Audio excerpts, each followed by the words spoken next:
Wah-oo-hoo-hoo-hoo.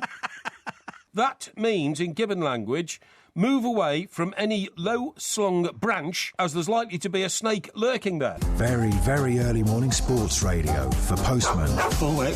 trolley dollies, Out of a dirt, you pressed whack. and anyone who had to do a dawn runner after a very ill-advised one-night stand. Go, go, go. Over my dead body. The two mics on Talk Sport. Look at the light. Also, it's not just meat that apes now cook. They cook their potatoes, sweet potatoes. They stick them in their ovens as well. Are they vegetarian, these apes then? No, of course they're not. How could an ape be a vegetarian if it's sticking meat in the oven? This is Talk Sport. We are the two mics, and I'm delighted to say it's time to say a very, very good evening to Mr. Mike, a Porky, a Parry. Very good evening to you, Mr. Parry. And a very good evening to you, Mike. And let me pose this question to you, right? Yes. What about being in a position where whatever job you do, you know you are so good at it that you don't even have to worry about walking through the door of the place you work and thinking, I wonder how it's going to work out tonight. Yes. I'm talking, of course, about Lionel Messi. I thought you were talking about yourself. Well, no. I wanted to exit myself from that particular conversation at the moment. But Yes. I mean, for instance, if you were Michelangelo and you picked up a paintbrush, Yes. you wouldn't have to think twice about what happens next. Although I bet you Michelangelo was riddled with self-doubt. I because doubt most it. artists are. Most artists think half the stuff they do is rubbish. Okay, I bet you every time Freddie Mercury walked into a music I'm not studio... disagreeing with you, by the way. Yeah, sure. I bet every time Freddie Mercury walked into a studio, a musical studio, he didn't have any qualms about what was going to come next. Because what was going to come next was you're going to sit down at a piano and he's going to knock out a tune and it would end up as Killer Queen or something like that. You know what I mean? See, I'm not sure about Yeah, this. well, I mean, it's an interesting theory you've got, but Yeah. almost everybody that you ever talk to who's very well known in the music world or in the pop world or in the artistic world, creative world, they're all filled with self-doubt. I mean, writers, for example, all think half the stuff they write is rubbish. Don't agree. Most of them. Don't agree. I read the great biography on Ernest Hemingway. Every time he sat down at a typewriter, he knew that actually, at the end of the day, some beautiful prose had been constructed and it would be there. And that's why he got so inebriated all the time, because he had no cares about needing to be sober for tomorrow morning. I would argue that he got inebriated all the time just because he was so filled with doubt that he might not be any good. No, not at all, honestly. Right. So what I'm saying is, Lionel Messi walks through the doors of the Nou Camp, and not for a moment does he think, I wonder if I'll have a good game tonight, an average game or a poor game. Yeah. That's not the issue. I don't think it's in his lexicon, no. That's not the issue. He goes in there, and what happens is, genius then fulfills itself in the way that... Although, what do you think he says to himself when he misses a penalty? Well, I don't think he says anything except I could have been even greater. Yeah. You know what I mean? Because when you score a hat-trick anyway, on your return to fitness, I mean, he came off the bench and scored. Are you saying he's not the kind of guy that would go home at the end of the game and give himself marks out of 10? No, I don't think he is. No. Do you know why? Because I don't think he ever gets less than 10, so I think it's a waste of time. I mean, what I'm saying is, to some people, the work they do is so inertly them. Do you know what I mean? It is part of their very fabric, their very being, their very, skin and bone that makes up the human persona. Yeah. That they don't even have to question or think about what comes next. They just do it. It's a bit like Lewis Hamilton getting into a Formula One motor racing car. Well, Lewis Hamilton could do with a little bit more modesty, actually. He then becomes part of that car, part of that machine. And unless, of course, those nasty people at Mercedes are trying to mess it up for unless him. they're trying to blow up his engine on the 53rd lap or something like that. Give him bad advice. Bad advice. But what I'm saying is, what a wonderful thing in life it must be. Because, when we were news editors of newspapers, every day you walked in and you thought, oh, no, not another day, because you knew you were going to have to handle 30 or 40 or 50 stories, that something was going to happen today that you'd never had to deal with before. Well, the great difference between that situation, I guess, and some of those you've just been describing is that no matter what sort of a day you had, no matter how well you'd done, something was going to come and bite you on the backside. Inevitably at 11 o'clock, because somebody else would have something you hadn't got. Yeah, exactly. And not only that, but you never got any praise for what you did. No. And it was very, very difficult to judge. In some ways, it was a terrible job. It was a shocking job. You had to work 24 hours a day. Yeah, it was and nobody ever really thanked you for it. No, nobody thanked for it, and it's the worst job in the world because actually, as you quite rightly say, somebody always did it better, but it wasn't the same person every day doing it better. Yeah. Randomly, one newspaper would do better than you. Yes. And then the following day, you'd do better than another newspaper. Well, there were 6 or 7 of them, so the chances are that you would have very rarely going to have... Can you say, in all honesty, that there was ever one day when your paper blew everybody else away? Yeah, occasionally. Very occasionally. When we did that expose at Heathrow Heathrow and I got Graham Dudman to sit in the seat of the Concorde and expose terrible security problems at Heathrow, when actually that was quite a good story in those days. It's cheap and useless now, but it was good. Very, very occasionally, but most of the time you were chasing your own tail, because that was the nature of the business. It was unrelenting. But it must be a wonderful, and that's why genius is so rare, I suppose, because so few people can say, what do I do for a living? Oh, I do this, and I do it faultlessly. Yes. Absolutely faultlessly. But I wouldn't trust anyone who said things like that, though, either. I mean, even if I'm saying it on his behalf. Yeah, no, but I mean, if he did go around saying that, I think he would be quite an obnoxious character to be around. And he doesn't strike me as that. I mean, Cristiano Ronaldo, maybe, is the kind of guy that would strut into the dressing room and go, I am perfect. Everything I do is brilliant. Yes. You know, the only reason Portugal don't win everything is because the rest of you are all a bunch of useless idiots. Yes, that's right, And the same at Real Madrid. Sure. But Messi seems a much more modest kind of a guy. Yeah, well, I don't know if he's modest or whether he is just at one with himself, or I tell you who's like that, Rory McIlroy.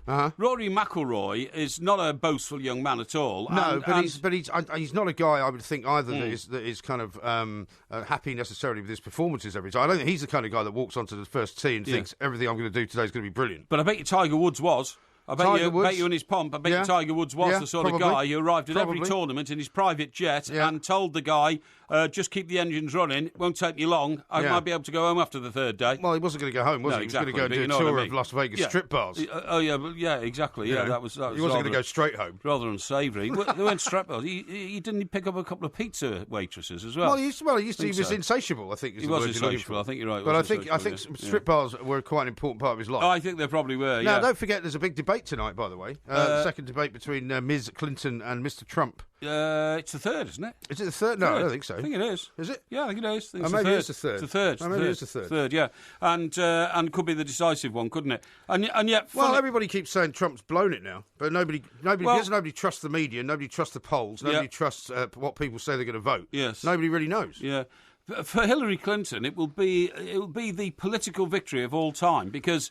Imagine once being the First Lady, but wanting so much to be President, and therefore regarding your husband as a sort of, just a stooge who was actually carrying out your instructions and all that kind of stuff, for 8 years, while he was indulging in a bit of horizontal recreation with anything he could get his hands on, and you decided to turn a blind eye to it because it was actually quite good being the First Lady and didn't want to jeopardise that position. And now, walking back in, I wonder what her attitude towards Bill will be.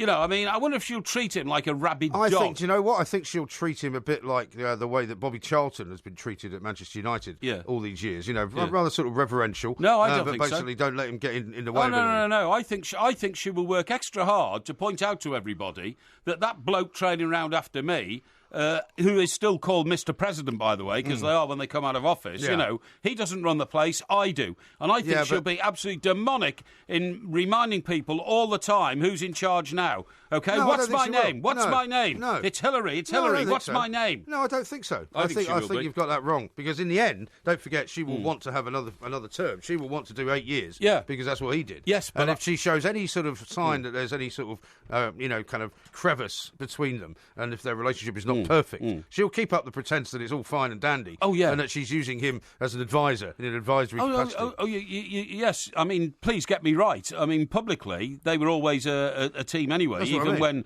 he was going around. So she's not going to try and make out that she's the big the big boots and he's nothing. No, but I think there'll be a public persona and a private persona. What I'm saying is, even though she knew that Bill Clinton, the president, was going around issuing knee pads to half of the young ladies in Washington, D.C., to fulfil their presidential duties to the president, on the surface. I mean, I remember once investigating a story that she threw an ashtray at him, and everybody at the White House, rubbish, utter nonsense, what are you on about? It was true, it was absolutely true. She picked up a glass ashtray and she threw it at him, and it just missed him and hit the wall. She found the cigar? And shattered.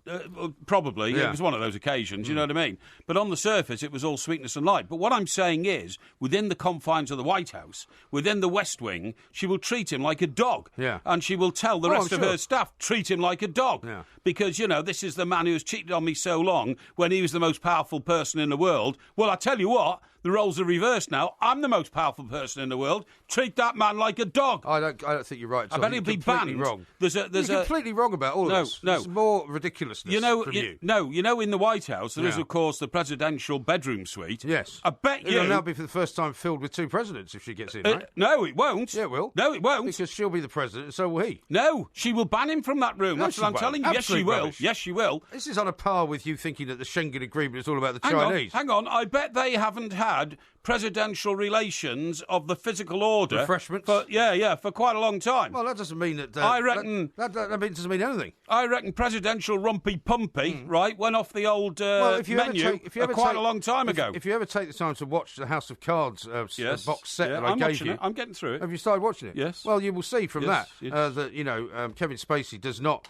actually spend any time in the same bedroom. They have separate bedrooms. Yes. As his wife, and they occasionally get together, but even after the refreshments, they go their separate ways again. Lots of people do that. Lots of married couples do that. Yeah. You wouldn't know about that because you've never been married. Oh, yeah, but I've had lots of associations where that has happened. With married women. Yeah, I've always insisted. By the way. I've always insisted for that reason on never ever living in a house with less than 2 bathrooms. What? So that we can have a bathroom each. Right. Yeah. Well, you've never lived with anybody though. No. Well, when I've had people there and they've stayed. No, but they've only stayed for the night though. Sometimes 2 or 3 nights. Really? Yes. Blimey. But you tie them up. It's very nice, isn't it?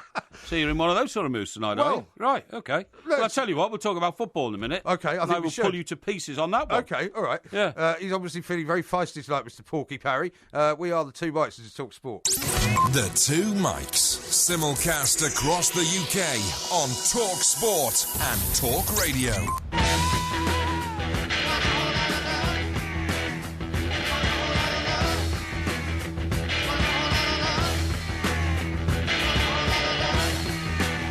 This is Talk Sport. We are the 2 Mics. We've got Ian Bishop coming up a little bit later on in this hour. Former Manchester City player, of course. They were pretty awful last night, has to be said. 4 games without a win now for Pep Guardiola. Yeah. You were making a lot of fun of their outfits yesterday, which I still say I think looked quite good. Well, that didn't work, did they? Well, it certainly didn't work. I mean, they looked ridiculous, I thought, all dressed in those same silly 17-year-old sort of, Well, yeah, but don't forget, most of them, I mean, you might be right about... type outfits. You might be right about Brian Kidd, but I mean, most of them are not much older than 17. Well, so, I mean, they get away with it. But I don't think that's the problem, is it? I mean, the problem surely for old Pep is that he must be watching Barcelona and thinking to himself, well, I haven't got the players that are as good as these players. Why did I ever leave? Yeah, he must be thinking that. And also, the one player he has got who's that good, Sergio Aguero, he left on the bench. He didn't play. I know, and then he goes and gets a new goalkeeper. Joe Hart is not good enough for him because he doesn't play enough with his feet. That's right, Claudio Bravo. So he goes and gets old Bravo. What's it called? Bravo 02 Bravo. Yeah. No, Bravo 2. What's it called? You know, the famous book that... Bravo 2-0. Bravo 2-0, that's the one, yeah. So old Bravo 2-0 gets in goal. What happens? He decides, yes, I tell you what, I'm so good with my feet, I'll get outside the area. But when he gets outside the area, he starts using his hands. Yeah. He might want to come back with a balaclava over his face when he gets back to Manchester Airport. Absolutely, yeah. What was he thinking? I don't know. That was a bit of a mess, But now that's the excuse he's using, of course, that, to play Barcelona with 11 men is hard enough, but to go down to 10... Well, tell your goalkeeper to use his feet when he's outside the area. That's what you bought him for, you know, not to provide gymnastics on the sort of the 1/3 down the pitch line, so to speak. Yeah. What about Brendan Rodgers? Well, I mean, unfortunately, everybody did seem to think that because it is such a great atmosphere at Celtic Park on a European night, but they didn't ever really just play at all. Not. They were terrible. I mean, the point is, 2 things have coincided: a dip in Manchester City's form as they played Celtic, and a blip in the Celtic form against better teams. Yeah. I.e. the 3-3 was a bit of a mistake, really, wasn't it? Well, it's hard to imagine. It's hard to explain, isn't it? That's the thing you can't... I mean, sometimes Celtic are able to lift themselves into a team that can compete at the highest level like they have against Barcelona. But last night, they kind of just didn't seem at the races at all. But Brendan was, as you would imagine, he was very defensive of his team, My players couldn't have given me more tonight. And, they were the better team. We were not the better team. They were the better team. Well, at least he's honest about that, I suppose. Well, yeah, but I mean, I can't see what else he could have said, really. But anyway, it's back to the drawing board because they got 1 point at the bottom of the table in which they of the league, of the group that they're in. Yeah, and it is a pretty hard group, you have to say. Yeah, but the 1 point they've got against the best team in the group. That's amazing. Sorry, not the best team in the group. Barcelona. The best British team, allegedly, in the competition. Yes, exactly right. Yes. So, maybe Manchester City are not the best British team in the competition. Well, maybe Arsenal are the best British team in the competition. Arsenal were brilliant tonight, don't you think? You know, first ever hat-trick for Mesut Ozil. Yes. And they were all over Ludogorets, so you might say not particularly good. But, yes. You know, I mean, it would be nice to see Arsenal actually getting up to the top of the league and finally going through so that they don't have such a tough, knockout stage. Did you see Theo Walcott's goal? Yes. Utterly brilliant. Well, you would say that. The boy has grown in confidence with every game because now he's been given a decent run in the team. He's certainly having a pretty good season. He's free of injuries, he's scoring goals for fun, and he was magnificent tonight. And I thought his... if only that was replicated for his England career. Well, the point is you can't play well in a team that's run on such a... What's the word I'm looking for? An unsure basis. Yes. The England team. It's unsure, it's lacking in confidence, whereas the Arsenal team are full of confidence, and Theo plays brilliantly within it. And, I will repeat again, I once said to a couple of scribes in this very studio, a couple of Fleet Street's finest, Theo Walcott is England's best player, and I got shouted down. Yeah, well, you don't know what you're talking about. Well, I do know what I'm talking about now, guys, and you know who you are. I know your names. I don't know why you take it all so personally. I mean, you kind of go on about this just as if it's some kind of personal crusade. Yes. That you've been proved wrong by somebody and you have to prove them right. Yes. Right? Yeah. Have you seen the back page of The Sun, by the way? Chinese catcall for Sam. Sam Allardyce being lined up for a sensational return to Sunderland. Only last night we were talking about this Chinese consortium that might be buying Sunderland. Yeah. And seemingly they've been in touch with Sam Allardyce and are keen to have him back up there. Yes, apparently they are. But, of course, you and I have been in tabloid newspapers long enough to know set 2 stories are sometimes... those that don't come to fruition. Well, it doesn't say set 2. It says Sam Allardyce is being lined up for a sensational return to Sunderland. Yeah, but lined up, set 2, it's all the same. Well, not quite. Same language. No, code, isn't it? Set 2 definitely means it's not true. Yeah. Being lined up for something means it's very, very likely to be true. Well, I'm not saying anything's not true in newspapers. I'm saying that you have to sometimes be very cautious in the way you phrase these things. That's what I mean. Because, for instance, this story could be absolutely true today, at the moment, as it was written, but in 2 days' time, the Chinese might turn around and say, actually, we've had a conversation with Sam, we decide we don't want him to come back. All right, well, without wishing to sound pedantic, for example, if they had said Sam Allardyce is set to be lined up for a sensational return, I would agree, but it says he's being lined up, so... And if they end up buying it, then he'll go back there. Yeah. And do you know what? I wouldn't have a problem with that. It says David Moyes is under increasing pressure with the Black Cats yet to win. Why are they called the Black Cats, by the way? Well, you should know that. You're from you lived in that part of the world. Well, I lived in Newcastle, man. I see, by the way, that they shut down that place where they trained you to be a journalist. Yeah, Finally, they've decided that no more shall that building stand. Well, you see, I wasn't in that building anyway. This is very interesting. These days, it's run by the Press Association, and it's the Press Association editorial training centre, right? And the point is, it's in a building which is owned by Mirror Group newspapers, who own the Evening Chronicle in Newcastle. Right. So the facility is in there. Right. And the lease apparently is run out on that part of the building where the offices of the editorial training centre are. Right. Now, when I was a student there, and I was an early student there, we were 4 doors up in Big Market in the Thompson Regional Newspapers editorial training centre. I was the star pupil. Oh, really? I was the best ever that ever came out of there. Yet, are you sure? A guy called John Brownlee was the boss of the institution, a brilliant man who'd been the news editor of the Chronicle and the Journal, because the 2 papers were sister papers in the same building, and who once said to somebody, 4 months into my training career, that boy is destined for greatness in Fleet Street. Sorry, what are you laughing at? How do you know that? I heard him say it. You heard him say it? I heard him say it. What, you overheard him? No, we were in the pub, and he actually said it in front of me. Did he? He actually, some senior reporter from the Evening Chronicle came over, bigging himself up. He was a sort of municipal correspondent or some, half-baked job like that. So you had no respect for anybody more senior than you, even at that level? I knew I was going to be great, even in those days. Did you? Seriously, yeah. And how disappointed you must have been later on in life. And John Brown actually said, watch that boy. Remember his name. Yeah. He's going to be great in Fleet I can understand him saying, watch that boy. Yeah. For a variety of reasons. No, it's terrific. In case he tries to put one he over said on he'd you. Never seen in anybody. case he tries to steal a story from you. Yeah. In case he tries to take your job. He said he'd never seen a boy with as much energy as me. And well, there's a guy on the training course, right, and he was a hippie. He had hair down to his shoulders. I didn't like him at all. Really? He came from Mould. Mould? Yeah, North Wales? Yeah, well, he was part of the Chester Chronicle group, same as me. So he was a classmate of yours? Yeah, he was, yeah. So, I mean, not just in the physical sense. No, he'd come from but he'd come Chester from the same place. Yeah, that's right. Yeah, so did you know him in Chester? Well, no, because you see, the first thing we ever did was go on the training course and then back to Chester, and you were distributed around the papers. I see. And he was from the Welsh paper, right? But he was a hippie, he had long hair, and he used to... I don't know why, but he'd taken a degree in, like, social work or something, and then copped out, and then decided to be a journalist. I can see you two get along terribly well. Absolutely. But halfway through his newspaper course, he then started getting this social conscience about being a journalist. He said, I get the impression that round here, people write dreadful things about, the weak and the disabled and all this kind of stuff. So then he started going off and finding... travellers' camps, okay? Right. Which weren't called travellers' camps in those days. Right. Of course, we used to refer to travellers with other sorts of titles, you know. But he'd go off and then he'd come back and say, I've written this great feature. Oh, what's it about? He said, the inside of a traveller's caravan. Right. He said, it's spotlessly clean. You should have done a story on the inside of your caravan. Like it shouldn't have been or something like that. You should have done one on the inside of your caravan. And then the next we saw of him, before he just copped off the course altogether, there was this demonstration, in the middle of Newcastle somewhere. And I think it was like... I don't know, I think it was the Boilermakers Union or something like that, from Swan Hunter or something like that, all walking around with placards. He was at the front of the queue. He was holding a banner. So he never finished the course, presumably? I think he just about finished it, but then he didn't go back and join his paper. He went off and became a social worker again. Yeah. Oh, dear. I didn't get on with it. Well, no, of course you didn't. I got a tweet of the night here from Jack. Oh, yeah. It says, Bravo, never mind Bravo 20, it's more like Bravo 40.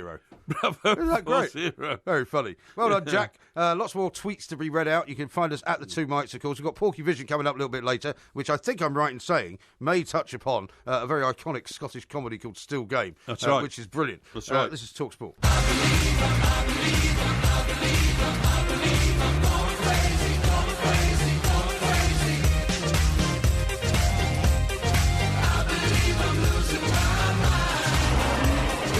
Sport, we are the Two Mics. You can tweet us at the Two Mics, at Mike Parry 8, at IROMG. Scott says, I have a T-shirt for Porky, and he's got a slogan that you can read out there if you wish. Yes. What it says? It says, I'm not arrogant, I'm just better than you. Yeah. That's very good. You would probably wear that, wouldn't you? No, I wouldn't wear that. I would wear the one, I'm not saying I'm the best, this is Brian Clough, but I think I'm in the top one. Yeah, I star in the club of the top one. Yes. That's right, yeah. Mark is saying, this has to be one of the funniest things I've ever seen. He's not talking about Still Game, he's talking about your Cinnamon Challenge. Oh, yes? Which some people still haven't seen. Is that right? Yeah. Well, if you haven't ever seen the Cinnamon Challenge, by the way, you must either come to one of our live shows. Exactly. Where you can see it on a large screen. Yeah, it will be. And the next one's in Liverpool on November the 4th. That's at right. the O2 Academy. Or you can go to Two Mics TV. Yes. Where it can also be viewed as well. Well, I think actually it'll be on our new video coming out before Christmas, won't it? It will also be on that, yeah. Because it's from the live stage show in Edinburgh at the Edinburgh Festival. Adam says he's up with a newborn baby. Yes. So first time listening live. He says, a pleasure to be with you, Jeff. Well, it's very nice to have you. Thank you very much indeed for joining us. That is great.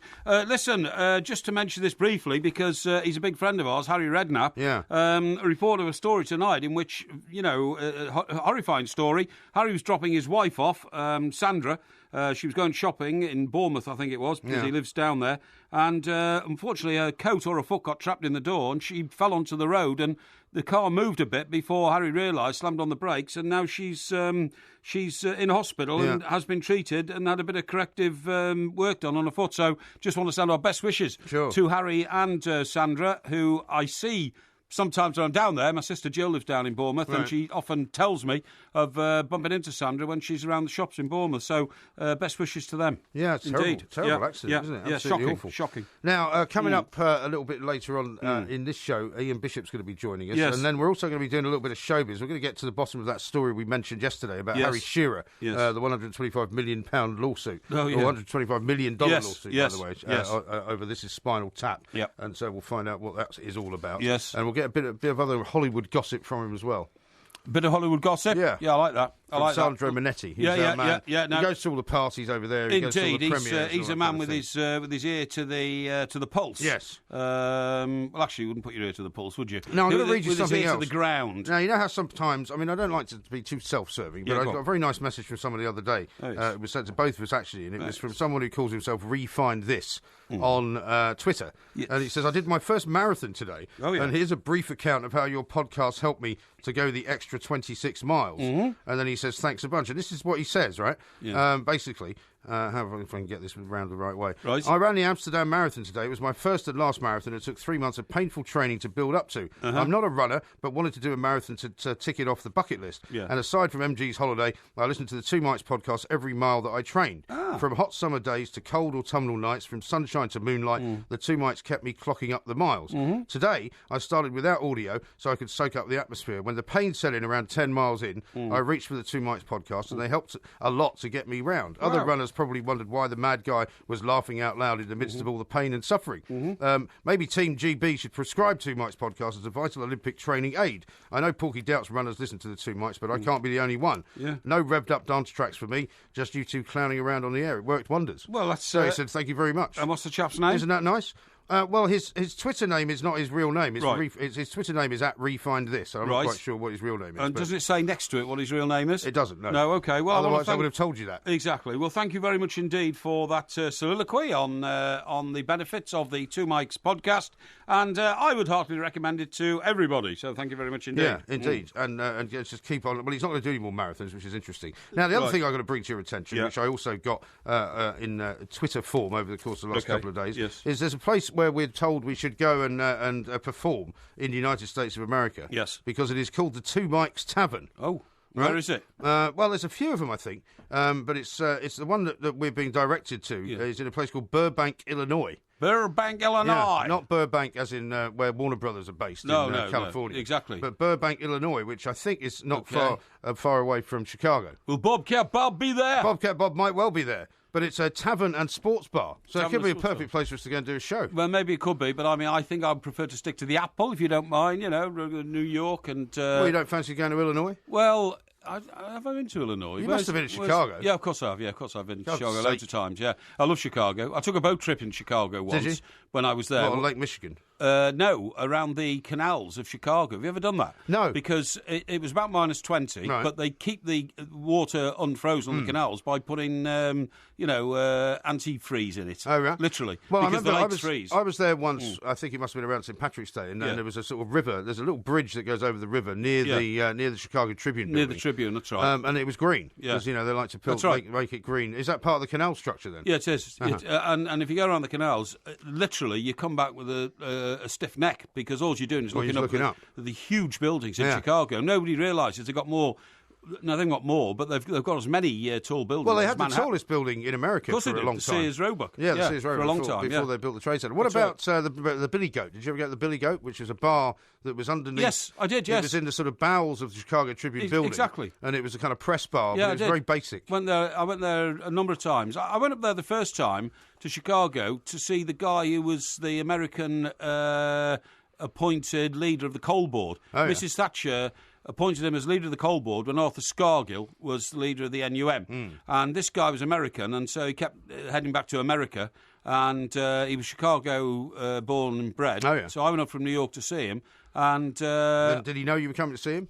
Well, he did when I got there, because I knocked on the... That's what I mean. He didn't know you were coming to see him. No, he didn't know, but I knocked on the door of his home and all that kind of stuff, And we arranged to meet in a hotel the next day, and he gave me a great long talk about how he was going to defeat Arthur Scargill and all that kind of stuff, But then afterwards, I used the facilities at the Chicago Tribune, and we went to the very bar you're talking about for a good 6-hour session afterwards. I mean, it was a very, very basic place. It was. Sure? I mean, it was like... absolutely. It was just like sort of Formica tables, strip lights. Yeah. But they did great hamburgers. Yeah. And I remember having hamburgers and beer there. It was very good. I don't think I had a hamburger, but I had a lot to drink. But no, I totally agree with you. Now, the other thing I want to bring to your attention, right? We don't like to dwell on the maudlin, but we have to mention this as a tribute, and that is the death of Gary Sprake. Yes. Now, Gary Sprake, I remember so well indeed, because he was the goalkeeper in the great Leeds team, the great Don Revie Leeds team. Well, he was also famous, and I don't think anyone will think ill of me for saying this. He was also famous for throwing the ball in his own net. Absolutely, wasn't he? at Anfield. I mean, that's what I remember. At Anfield, and the explanation in those days was that it was such a cold day that he didn't have gloves on. Yeah. Very unusual for a goalkeeper, and so he picked up the ball, and as he went to sort of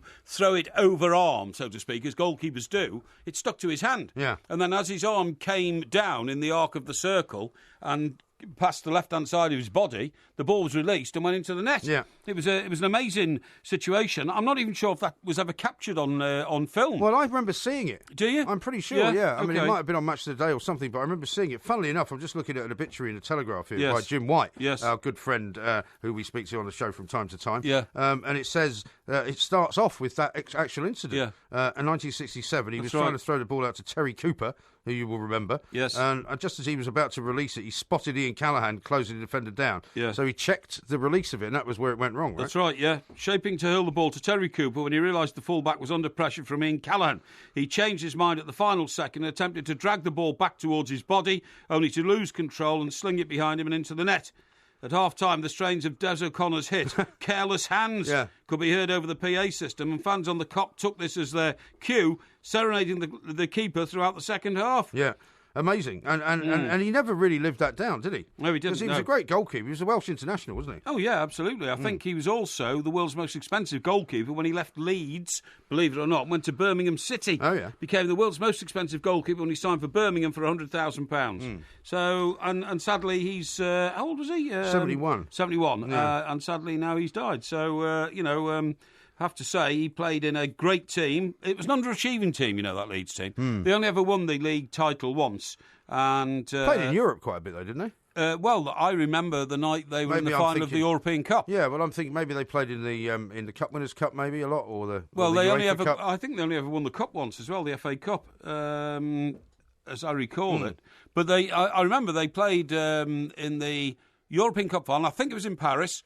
They lost 2-0 to Bayern Munich, and Gerd Müller played for Bayern Munich, the scourge of England. He was some player, wasn't Gerd Müller, that's right. And do you know what? He was one of my heroes growing up. Well, I bet he was, yeah. And I'm sure Peter Lorimer scored the opening goal in that game, but it was ruled off by a ref. And everybody said it was a very controversial decision, Right, okay.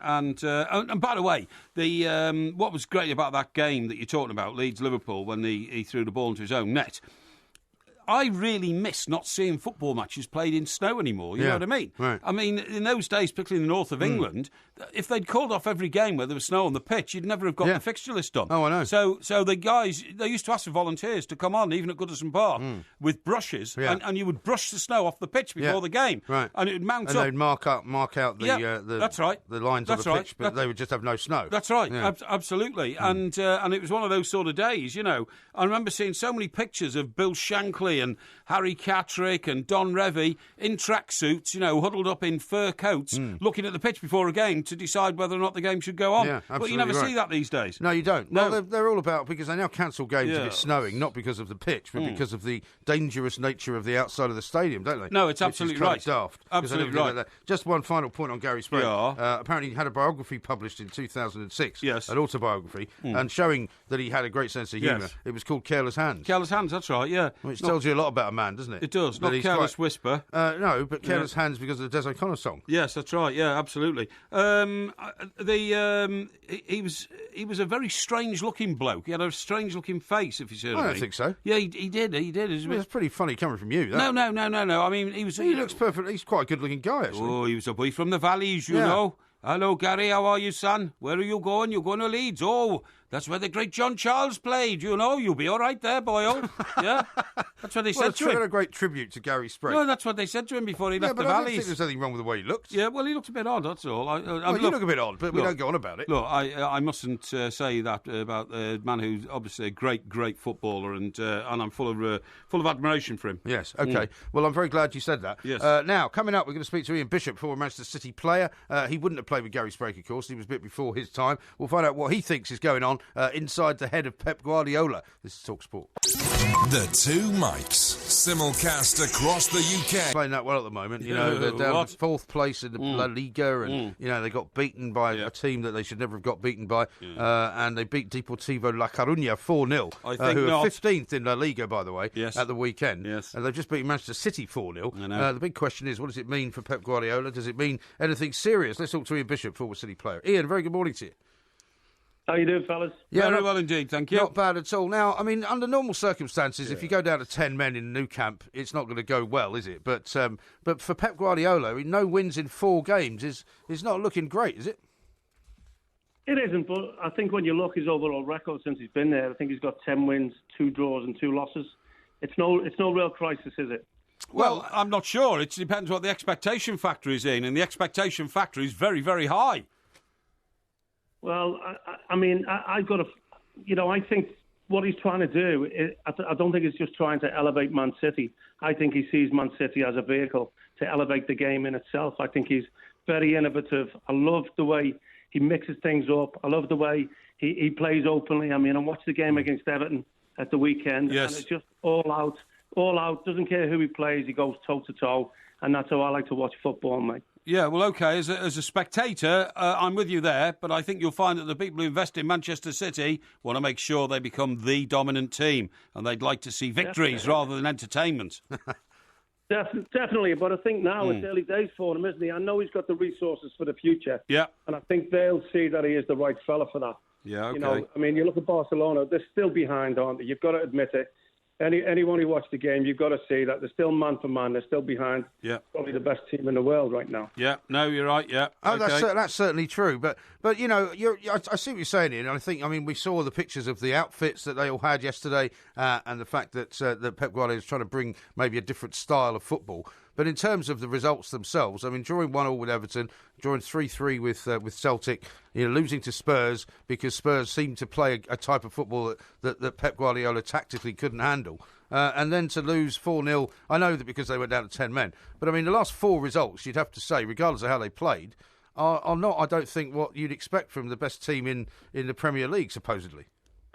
Not at all, but look, they're still sitting on the top of the Premier League, aren't they? Everybody has the little blips, and if we can call that a blip, because, the Tottenham thing for me was the bad one. Celtic was a bit of a strange one for me. It was strange. The Everton game, they thoroughly dominated, didn't they? It was disappointing for me because I look at Koeman and the squad he's assembled, and he came out like a kid in a schoolyard. He just keeled up in the ball and waited till the other person finished kicking him. That was disappointing for me. So I think City did all they could against a team that just sat in and packed the defence out. Now Barcelona on that day, and they've shown it against City before, who in a better performance, I think it was last year, still dominated and tore them up a little bit. Yeah, I think they did. Go on, Ian. Sorry, fellas. But you'd also look at the goals. The first goal's a slip from Fernandinho. Yeah. What the keeper done.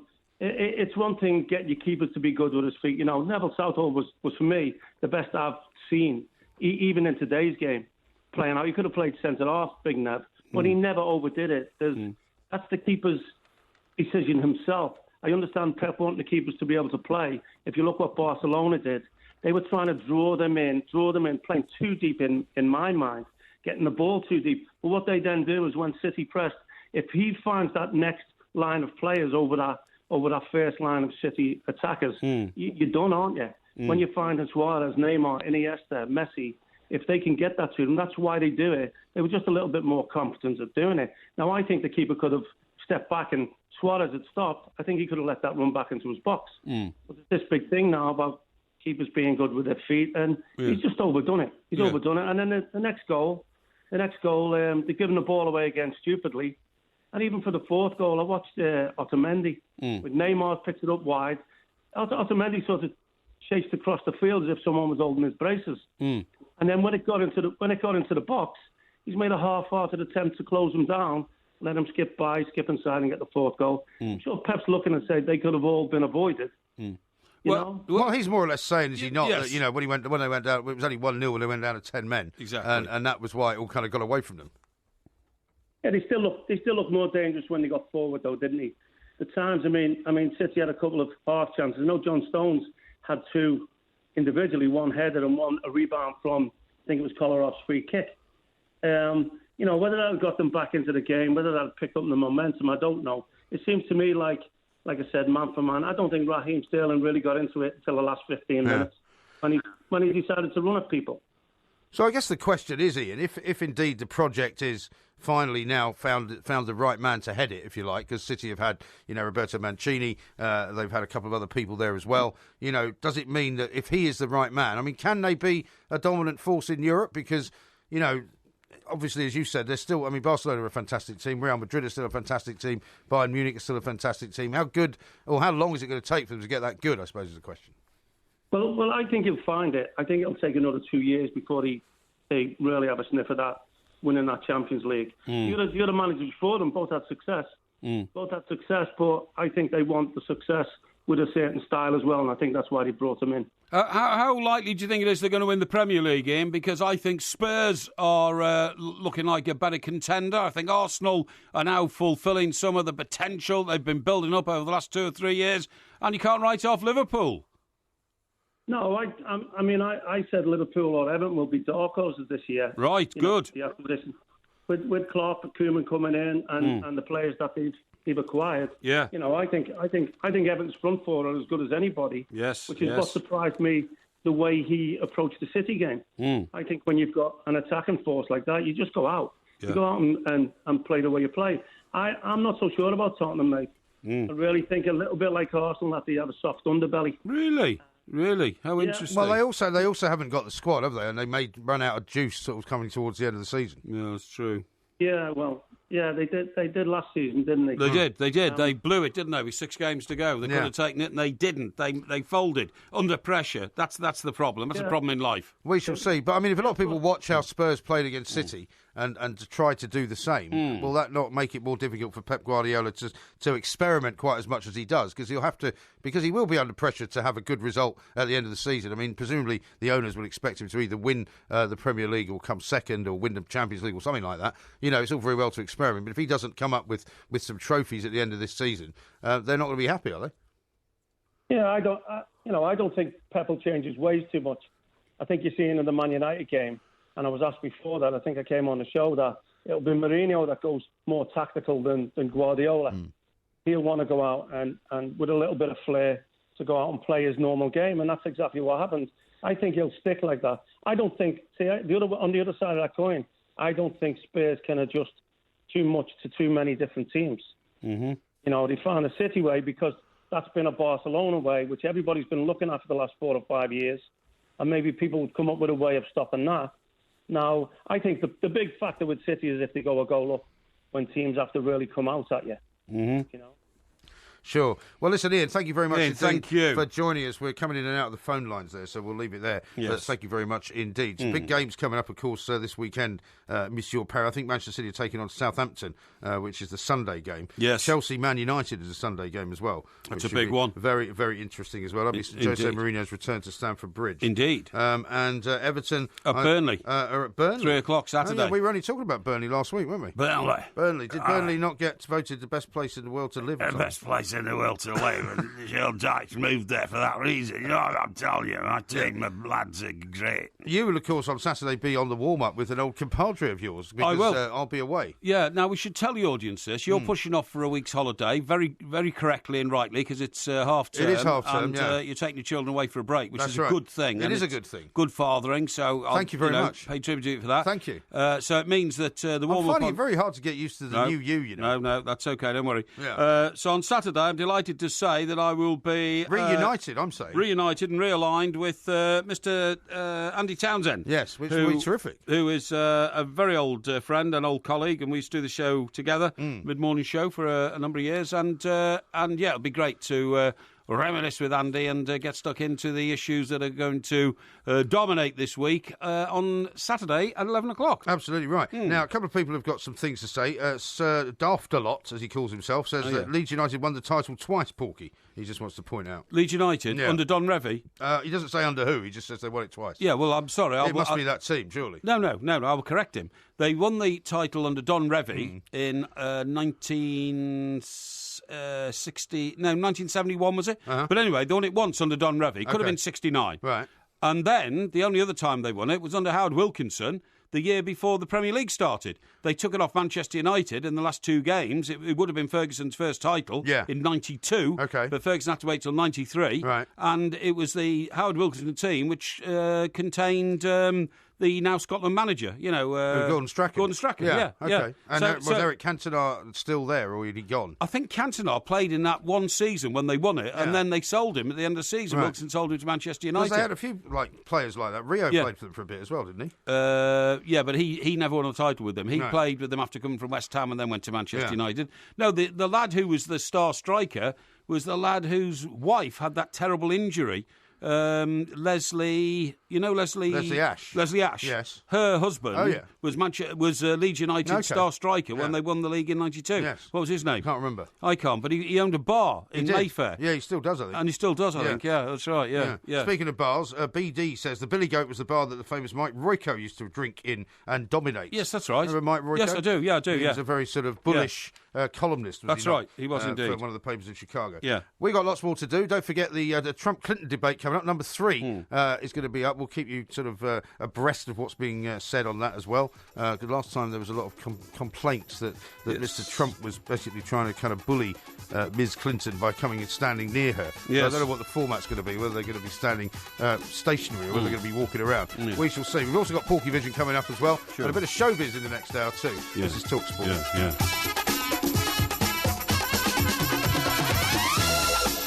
This is Talk Sport. We are the two mics. It's taking place in Las Vegas, this particular debate. It's being called the third round, the third and final round between them, because it's only a couple of weeks away now, the voting process, isn't it? November the 8th. Yeah, something like that. Yeah, that's right. Yeah. And a lot of votes have already gone in, because there's a lot of postal vote system in America because of the huge distances involved and people being overseas and all that kind of stuff. Well, I remember when the last time we spoke to John Le Batelier, and in fact, a couple of times ago that we spoke to him, they said people have been voting as long ago as like 6 weeks, 2 months ago. That's right, absolutely which is extraordinary. Absolutely. It's being moderated by Chris Wallace, who I seem to remember when we were working in New York was very much a sort of junior reporter type TV guy, but he's now obviously an anchor. Yeah, I think I saw Kay Burley talk to him this afternoon, and the link up between Sky and Fox, who are all owned by the same people. Right. Now, you told me earlier on today that you'd come across some sort of, social network report on a chimpanzee. Yes. In Pyongyang. Well, he's a gorilla, I believe. He's a chimp. Is he? He's a chimp. He's not a gorilla? No, he's a chimp. Okay. And he's not in Pyongyang, as you told me. Oh, yes, he is. He's the star attraction. The star attraction in North Korea's newly reopened zoo. That's right. Yeah, it is Pyongyang. Right. Are you sure it's not a gorilla? No, it's a chimpanzee. Oh, okay. The story I spotted actually was from the New York Post, funnily enough. Yeah. Because I follow them on Twitter as well. Yes. And I thought for some reason, because I had the gorilla in my head, because we got the news tonight about that gorilla that escaped from London the other day. Yeah. And it turns out he went through 2 doors that weren't locked. That's right. Now, because it was very interesting, because I read it. But he never got out of the actual compound itself, did he? I didn't, no, because otherwise all havoc would have been let loose, I suppose. Yeah. But I remember listening to an interview, funnily enough, on another radio station with the guy who was in charge of the gorilla's security. Sure. And he wouldn't say what had happened. And the interviewer kept saying, well, did he break the glass? Did he not break the glass? Yep. Well, all we can tell you is that the glass was not breached. That's right, yeah. But so did he just turn a handle and open the door? Yeah. No, the doors were left open, as you quite rightly say, and he went from one part of the compound to the other, but he never actually got out of the... But they were not actually ajar. They were closed, but they weren't locked. Yeah. So presumably he must have been able to turn the handle. No, that's what I'm thinking. No, the doors were physically left open, as I understand it. Really? But whatever, it's careless, isn't it? Whatever is the question there, it is so cruel to keep animals in. I don't know how we can do it in the 21st century. I just don't know how we can do it. Well, aren't you a friend of the Chester Zoo? I am a friend of the Chester Zoo, but only in research purposes. I'm not a friend of the Chester Zoo. What do you mean? Well, I'm going to cancel it. How can you say that it's a terrible thing and then still be somebody who donates to an operation that does it? Well, yes and no. The point is that the only thing that I contribute to is the research they do, to try and help animals survive sickness and all that kind of stuff. I certainly don't pay for them to keep animals incarcerated because, and I'll tell you what, it's a very good idea. I'm going to cancel my subscription as well. I think you should. Because I don't think it's right at all. Otherwise you might be accused of being a hypocrite. No, I totally agree with you. Because I read a report, from one of my journals saying that animals who are incarcerated have heart attacks. Now, this is unknown of in the wild. There's never been a report of a gorilla or a chimpanzee or anything like that having a heart attack in the wild. Well, they might not know, though, I suppose. Well, no, they simply don't. No, they don't, because they're so active all the time. And, they can cover 100 miles a day. A gorilla can move 100 miles a day and be active for up to 16 hours. Right. How do you think a gorilla that lives in an area that's no more than 440 square yards feels? It's outrageous. It is utterly outrageous. I'm sure it doesn't feel very good. I mean, their defence, which is not my defence, defence necessarily, and defence for a lot of people with young children. Yes. It's a great place to take kids because they see these animals in a way that they would never really otherwise see them. Yeah. Which I can see the point of, and I've certainly taken my younger kids to zoos in the past. But the other argument they always make is that they're preserving the species because, unfortunately, in the place where they live, in their habitat, they're getting poached and they're getting killed and they're getting wiped out. I'm sorry, let the species die out then naturally. Well, because you can't. Yes, you can. Because I mean, if there were no silverback gorillas left in the world? Yeah, well, there'd be silverback gorillas left in the world if they were all allowed to live in their natural habitat. Well, that's what I'm saying. They might be wiped out if that was the case. Who's going to wipe them out? Well, the people who kill them. Yeah, there are poachers who go and kill them because they need to sell the parts of them, the gallbladders, all that sort of thing. To be honest, I'd rather they all died and were wiped out than live in zoos. No. It's terrible. Well, I don't think you can make that decision. No, you can, and the reason I say that is because can you imagine if you imagine this studio, which is about the relatively the same sort of size that grill at London Zoo is kept in, if you compare its body mass to its living conditions. Yeah. And all your life you live in here, and because we've got a window here which connects us to our gallery, to our control room, people file past it all the time looking at you. I mean, that is the most stressful sort of existence you can possibly have. I suppose it must. But is it more stressful than being shot at and killed? Yes, it is much more stressful because then you can run away and it's a fair fight and all that kind of stuff, and you can climb trees and you can communicate with other gorillas and you can work out a sort of an attitude to life and a survival plan. But when you're locked up in a cage all your life, a room, I think it's disgusting. And I think we should get round now to closing all zoos down everywhere in the world, in the free world.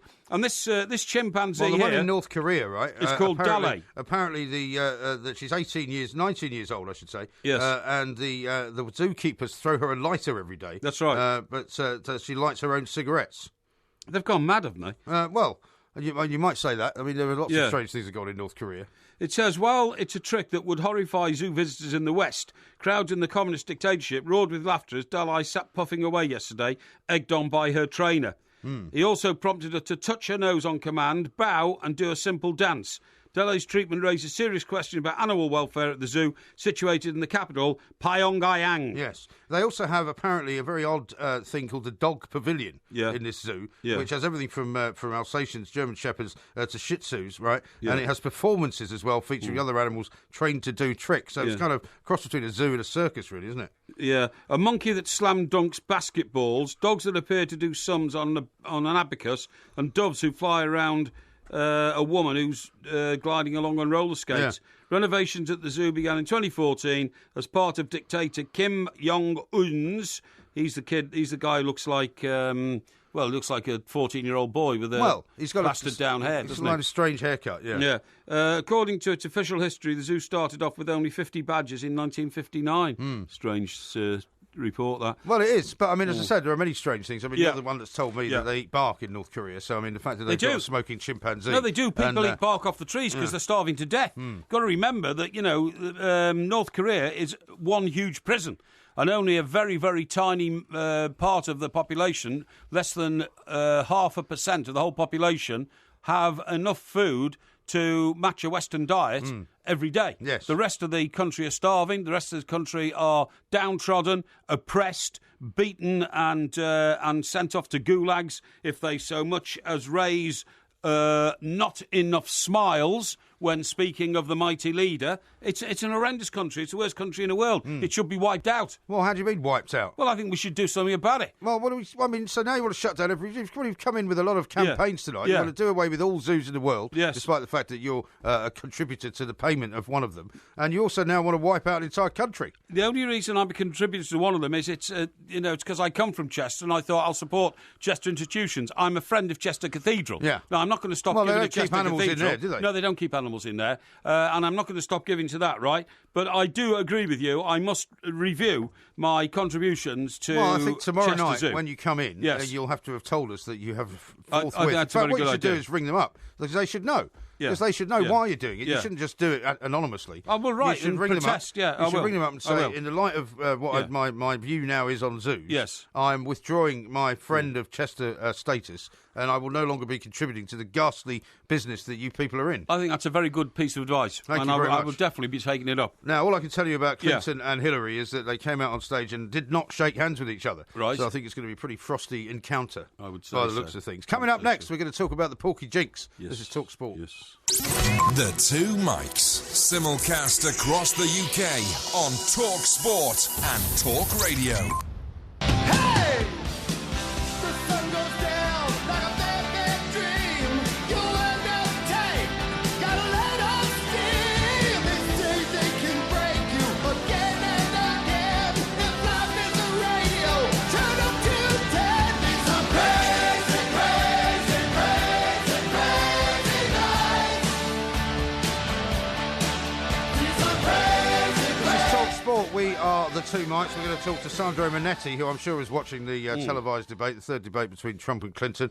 She's talking about gun control at the moment, but we'll find out what he says. I want to just raise something with you, Mr. Parry, about the Porky Jinx, because Porky Jinx hasn't really been... Sorry, there's no such thing as the Porky Jinx, by the way. There hasn't really been any great sort of movement in the Porky Jinx area for a while, but only last night, it would seem. You were telling me about your good old mate Stubbsy. Yeah, Stubbsy. Who'd come from Hibs to be put in charge of Barnsley. I mean, like Stubbsy. To be put in charge of Barnsley, right? Yeah. No sooner did you say that, that a few hours ago, yesterday afternoon, he was fired by Rotherham United. Yeah. And, sorry, not Barnsley, Rotherham United. And after less than 5 months in charge. So it was immediately after the game because he lost 6 in succession. Yeah. Only a few months ago, he won the Scottish FA Cup with Hibernian. That's right. And then he decided, I'm going to go to England. It was quite a surprise that he would leave Hibs, because it's quite a big club in Scotland, to go and work at Rotherham. Yeah, I thought it was a bit odd as well. But anyway, he went down there, but I'm afraid he got the boot. Yeah. And I put out a tweet today saying Rotherham are mad. What do they think they're doing? Well, Stubbsy. Yeah, but hang on. You said he just lost 6 in a row, didn't you? Yeah, he did, And, I mean, Rotherham are bottom of the division, are they not? They're planted right on the bottom of the league. And Neil Warnock, of course, saved them last year. Neil Warnock saved them last year, and now they've got to go through another massive rebuilding exercise to get out. Anyway... Stubbsy's was his best mate, you know that, don't Is that you? right? Aye, he was advisor to young Wayne Rooney. Was he? When they walked down King's Road in them tracksuits. Did you see, by the way, that I also posted yesterday the anniversary of the goal, the Wayne Rooney goal against Arsenal? Yeah, I did, It was yesterday. Yeah, it was. What a goal that was. Well, I saw it all day today, and people put the clip out again. Yeah. Just cut inside, didn't he? Looked up, there were 3 defenders. Right over I don't the goalkeeper's care. head. Whoosh, and in it went.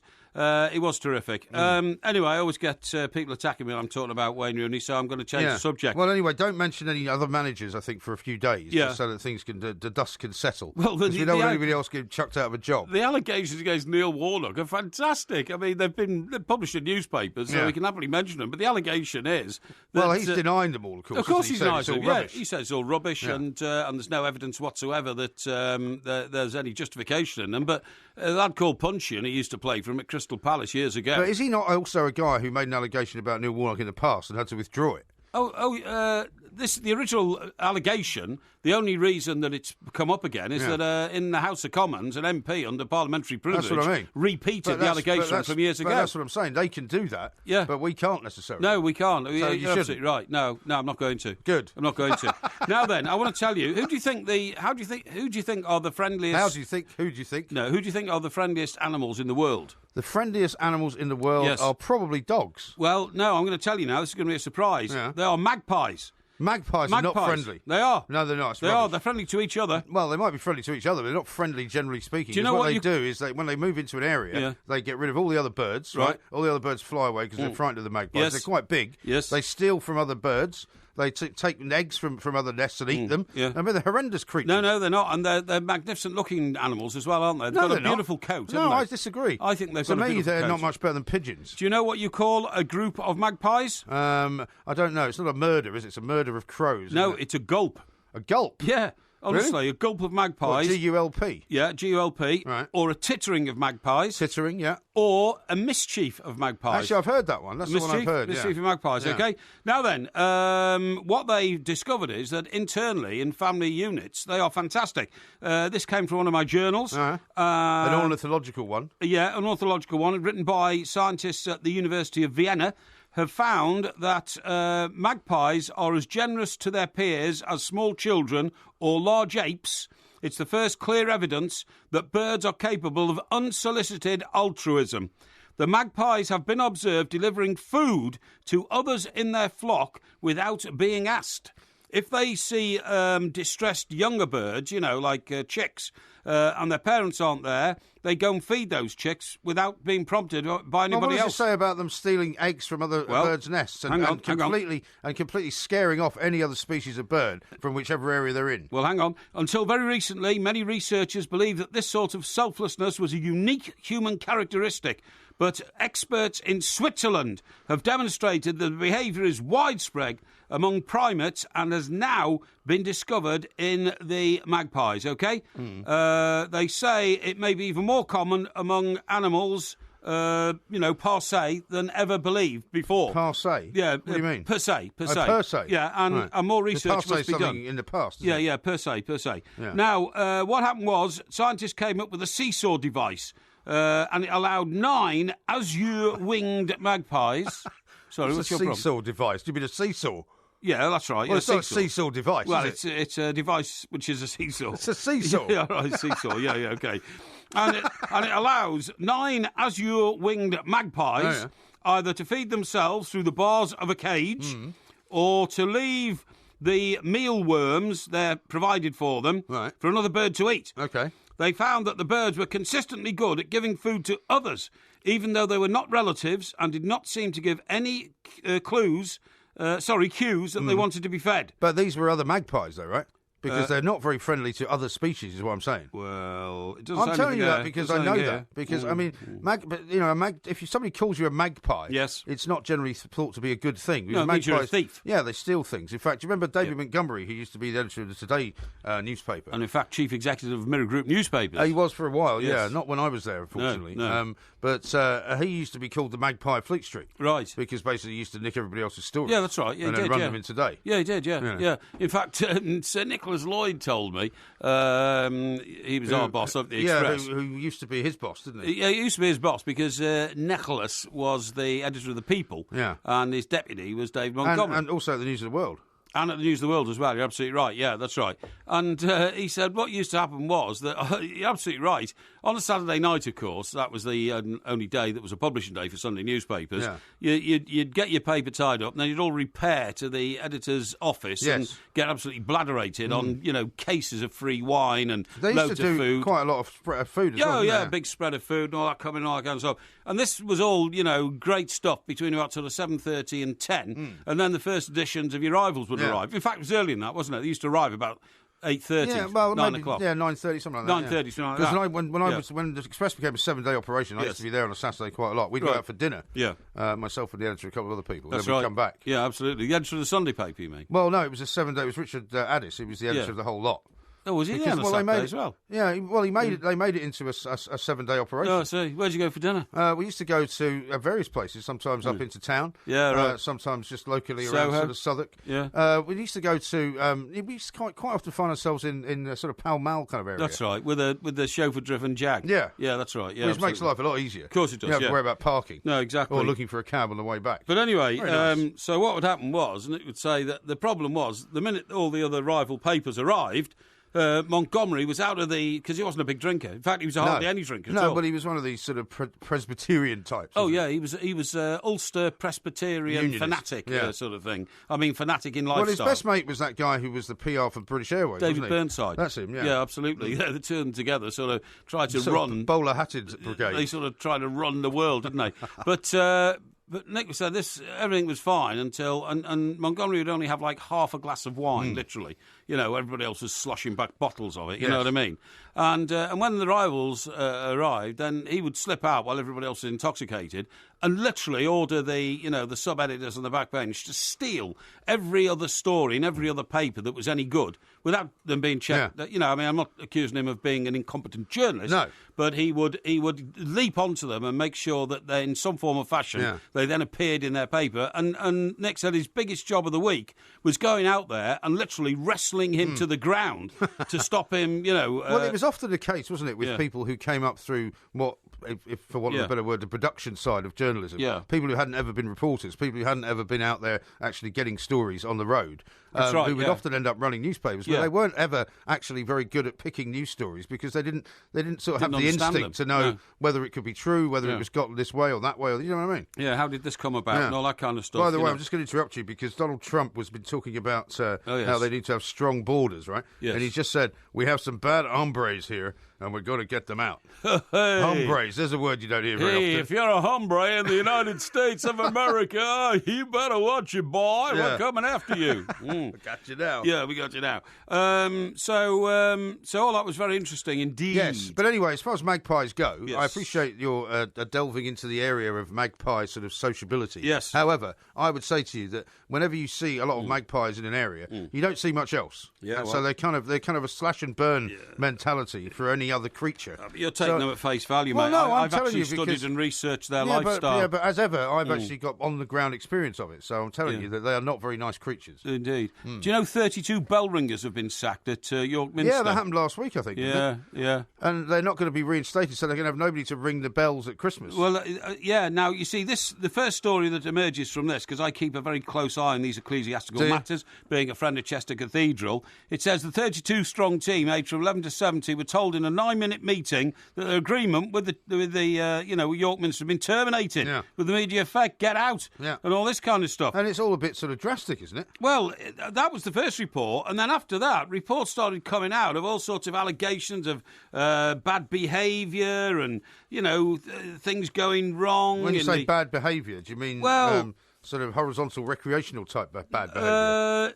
Well, they don't actually explain what the bad behaviour is all about. What they're saying is there's going to be a mass investigation into what's been going on behind the scenes and all this kind of stuff. So what could be going on behind the scenes in the Bell Ringers Association? I don't know. But I mean, and a lot of people are now very upset and hurt because their lives have been wrecked by this brutal sort of sacking procedure. Well, and all these sort are of sort of people in the Church of England that you support. Well, I do support the Church of England. I am a member of the Church of England, so of course I support them. Yeah. When was the last time you were in church? Last time I was in church, I don't know, probably a couple of months ago. Yeah. But I don't have a lot of time these days for obvious reasons. There are things to do. It was pop in during the week. We have things to do. I saw the last episode, by the way, of the last Peaky Blinders. I had to watch it again. Oh, okay. Just to try and find out. All right. Well, we can talk about that. Just to find out, yeah. We can talk about that because coming up next, we're going to be going across to California to catch up with Sandro Minetti. We'll find out what he thinks of the debate so far. And lots of other showbiz type and news. This is TalkSport. Firing up the G-Funk, sipping on juice and gin. Just me and a friend, feeling kind of groovy, working on a movie. Yeah, right. But we did nothing. Absolutely buck kids that day. And I'll say, what the hell am I doing drinking in LA at 26? This is TalkSport. We are the two mics. Porkyvision coming up in the next hour, of course. There is some vision going on as well at the moment. Clinton and Trump having their third and final debate. And we're about to go over to Sandro Minetti, everybody's favourite showbiz correspondent in Los Angeles, who's watching it as well. Sandro, very good morning to you. Well, hello from Hollywood. Let me tell you, not since the moon landing has America been so gripped by a live television event as this third debate, the final showdown between Trump and Clinton. And in the same bar restaurant where I normally watch English football, we've got the biggest crowd here all season to watch politics. It's crazy, isn't it? I mean, I think the last debate, the second one, was the most watched sort of political programme or debate of ever in the history of television in America, wasn't it? Yes, and this one, if you'll pardon the pun, is going to trump it because it's the last one just 2 weeks before the election, and with Trump so far behind in the polls, he's really got to go for it. And to quote the person sitting next to me, he's going to ride the crazy train. And, he seems to be throwing quite a few wild punches so far. Great entertainment. This is what happens when you get a reality TV star running for president. He's the star of The Apprentice here. It's like as if Alan Sugar ran for Prime Minister. That's right. Now, the early indications, Sandro, what does it tell you about the effect that the latest allegations of sexual impropriety against Mr. Donald Trump, what effect has that had on him and the response of the public to him? His poll numbers among women have dropped off the cliff He still has a lot of support among male voters, but it's hard to find, certainly here in liberal California, any woman who admits to voting for Donald Trump. So, he's not, he's not really addressed that so far in the debate tonight, but that's really the group of voters that he's really got to turn things around if he's to have any chance of pulling off a surprise in the election. Well, as so many Americans have said to me, look which way Brexit went in Britain. Yeah, absolutely. Surprise is possible. Well, that's the trouble, isn't it? People do say that. And also with the polling problems that we've had in the past, where even when David Cameron became Prime Minister, the polls were all wrong. They said Labour were going to win, or at least it was going to be a very narrow majority. We've had previous problems where, TV networks in America have declared the wrong winner. Nobody's really got any confidence in the, what they call the mainstream media anymore, so they don't believe anything they say, right?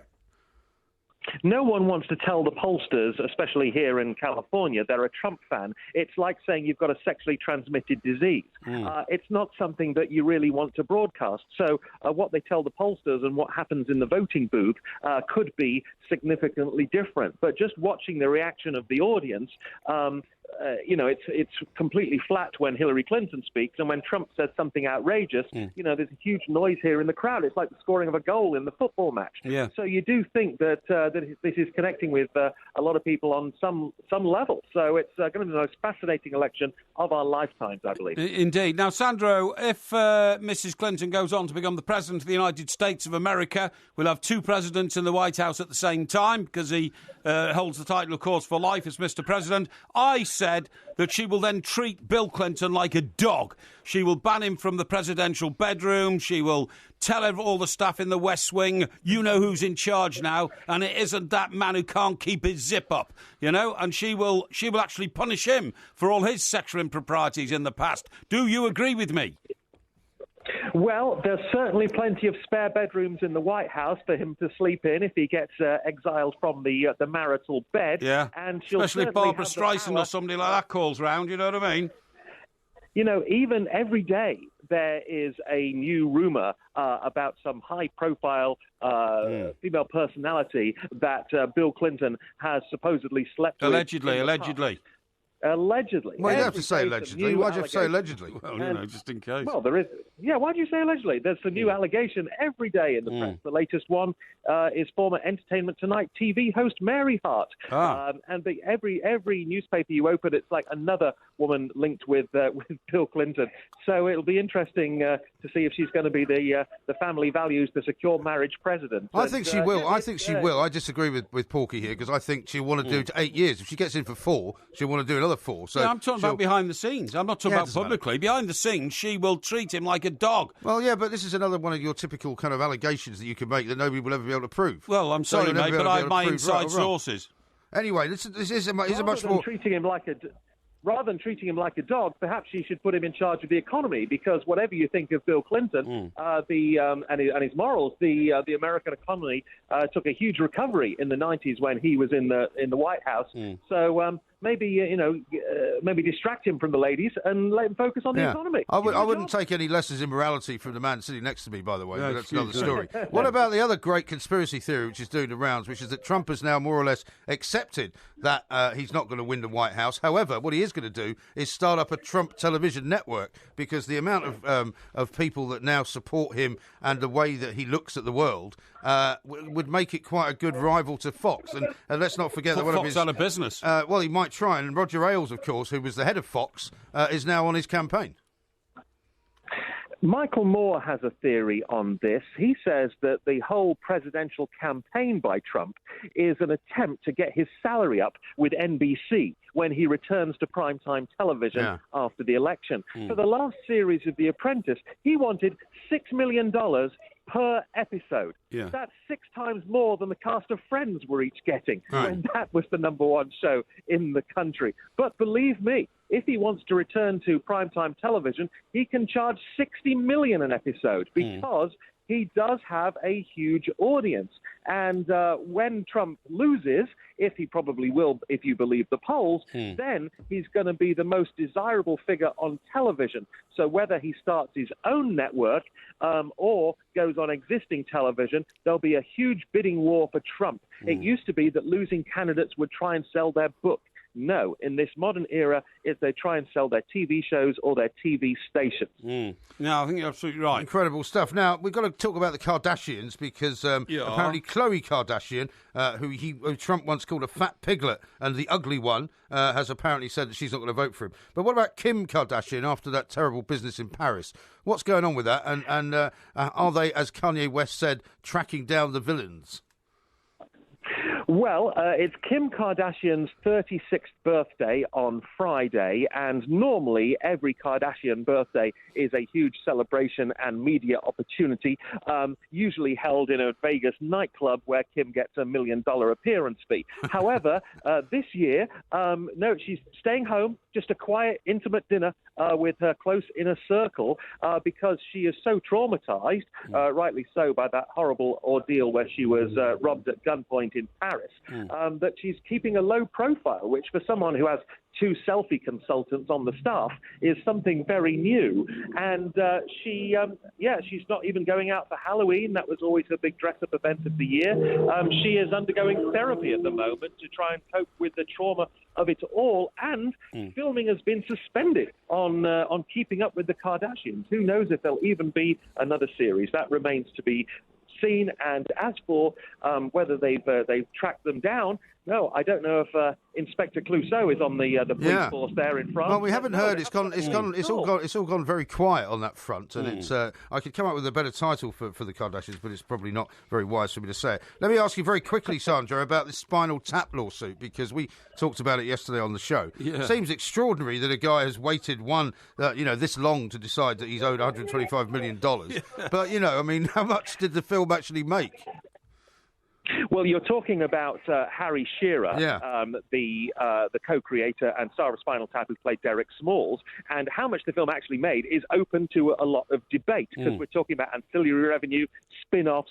The creators were supposed to get 40% of all this money. Harry Shearer says that in 30 years, the total of royalties he has been paid from Spinal Tap total around £75. And so he's launched a lawsuit for $125 million, which is what he claims he's owned by Vivendi, who are the rights holders to the movie. It's unbelievable, isn't it? And apparently it only took £65 in distribution revenues last year. So, I mean, where his $125 million is going to come from, God only knows. Yeah. And, where do we find these accountants, and can they do my taxes? Well, exactly. Well, exactly. There seems to be a rash of these types of cases as well. And finally, I just wanted to ask you, I noticed that on Friday you're going to be meeting up with the Proclaimers of a great Scottish band of 500 Miles fame. Indeed. Who I've seen a few times. You won't be able to tell them apart, by the way. Yeah, and I wonder if they'll update their song Letter from America to Email to America now. Yeah, very possibly. With the new digital age. But, I'm looking forward to seeing movie star Paul Rudd in the audience from Ant-Man. He's always at every show the Proclaimers do in the United States. He's been in their fan club since the age of 12. Really? And, it's great when you go to concerts in L.A. when you see these British bands and find all the movie stars in the audience. So, I love that the Proclaimers are still popular. And, I would walk 500 miles to see them. And I'd walk 500 miles to see you guys on stage as well. Lovely talking to you. Well, I'll tell you what, we may be coming in your direction at some point soon. We were thinking about doing a show in New York. We may come and do one in LA as well. That's right. But you never know a man's personality until you've walked 50 miles in his shoes. Well, very possibly That's so. True. Absolutely. Now, so how long does your sort of partying go on once the debate is over? I mean, it sounds to me not so much like a political group that you're with, but just a kind of a party group, really. This is all about entertainment, isn't it? It's a group called Brits in LA, and then we get together for social occasions, sporting events, and all the debates. So it's basically, we're having a drinking game here at the moment, and everyone had to predict how many minutes into debate Donald Trump would say something completely and utterly crazy. And 19 minutes was the winner. Really? That's quite a long time. In a 19-minute debate. It's quite restrained for him. Absolutely right. Are you down the King's Head in Santa Monica at all, Sandro? Most weekends, yes. Yeah. Great place. Yeah. It's where Leicester City had their pre-season party when they were out here on tour. Great place. Right, well, there you go. Well, it's still going. Well, listen, Sandra, enjoy the rest of the debate, and we'll catch up with you very soon. Sandro Minetti there, our man with his finger on the pulse of all things going on in Hollywood. It's fascinating, isn't it, how this whole debate thing has now turned into more like a reality TV show than actually anything political. That's amazing what you say about Trump going to spin off now into a TV channel, because, I mean, nobody ever knows whether Trump has been the most successful businessman in the history of America, or the least successful, do they? Right. You know, I mean, he's certainly not as successful as he makes out. How many companies has he had closed down? 11? Well, I think we were saying last week, it was only last week that his casino in Atlantic City went bankrupt, he hadn't owned it for a few years. That's right. But I mean, how many people do you know who run a casino that goes bankrupt? Yeah, well, I don't know. I mean, people are coming in and literally handing you money. Yeah, exactly. You know, how do you manage that? But, I don't know. I don't know. I fear for the Western world because it looks like Hillary Clinton is going to be the next president of the United States of America, and she apparently has some radical overseas policies. Oh yeah, which nobody's looking forward to seeing her unveil. Well, it's really not much of a choice between the two of them, to be fair. No, I agree. Yeah. Yeah. Well, I said years ago, by the way, I was the first person ever to say Hillary Clinton will one day be the president of the United States. When did you say that? I said that in 91 when Clinton first got in, because I observed them at close quarters, you know, in the first sort of 100 days, the 100-day story, you know what I mean? And I said, this woman is so influential and so powerful, it wouldn't surprise me if one day she ran for president herself. And that was published in the Daily Express. Was it? In 90. So what you said was, I wouldn't be surprised if she ran for president one day herself. Yes, that's right. And that means that you actually are now claiming that you were the first one. Oh, without a shadow of a doubt. People in Washington laughed at me. Not what it sounds. And I said, you'll be laughing on the other side of your face, They pal. wouldn't have been laughing in 10 years' time. Not, because it was an obvious thing to say, and hardly no, in any way... Well, nobody else said it except me. Well, that's rubbish. No, Absolutely, it's not rubbish. It's absolutely true. Absolute rubbish. You see, you're so reluctant to give me any... No, I don't want to give you credit for something that's not true. Any credit for things that I see. I will give you credit. Well, show me the piece, and I'll say, oh, you must have been the first, because I know how things work. You are not a political animal, so you would not have ever predicted anything. I predicted that, and if I kept a copy or a cutting of every major story I've broken over my 35 years in journalism, you would need the Bodleian Library in Oxford to store them all. Well, you used to have 6,000 programmes in your flat, didn't you? Well, I used to, but they got lost. Well, why don't you keep some cuttings while you're at it? Well, I've got a few cuttings, I have to say. Anyway, Graham says this, as a loyal fan, can you wish me a happy birthday, please? Top lads. What's his name? Graham Robb. Graham? Is it Graham or Rob? Well, it's Graham Robb. OK, Graham, happy birthday, pal. What's your problem? This is Talk Sport. The Two Mics, simulcast across the UK on Talk Sport and Talk Radio. Wow.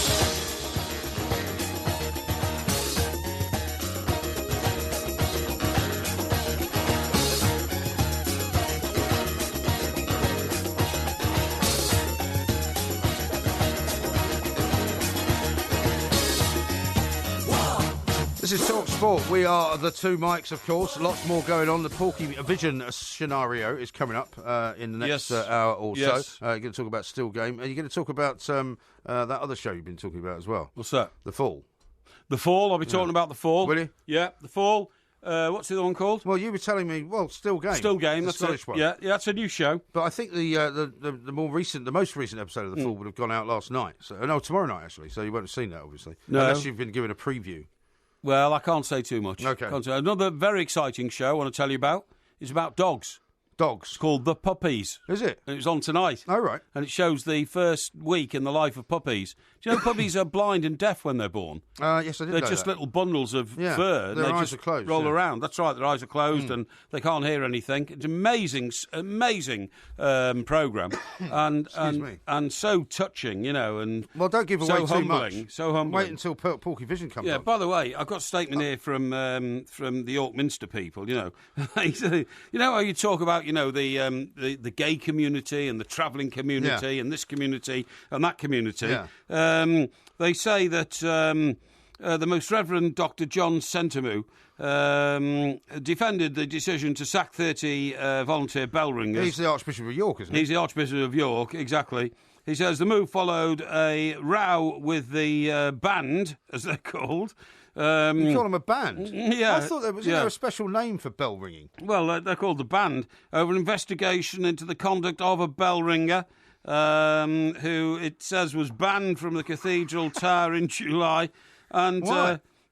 Well, I don't know. He says, and then Dr. Sentamu, who actually is one of the favourites to become the next Archbishop of Canterbury. That's right, yeah. Because he sounds like a normal, decent chap. He says, it was necessary for the chapter to take action regarding a member of the bell-ringing community on safeguarding grounds. I mean, well, what does it all mean, though? When are we going to get to the bottom of this story? Because I don't know. I don't know what propriety you're supposed to be showing if you're a bell ringer. No, it doesn't seem to me that there's anything particular that could have happened unless it's very, very serious interpersonal relationship type stuff. And then the woman who's accused of being, the killer conspirator in all this is the Dean, the Very Reverend Vivian Fall. That's a lady. Are you sure it's a lady? Yeah, the Dean of York, the Very Reverend Vivian Fall, has been blamed for the unchristian shake-up and described by one former bell ringer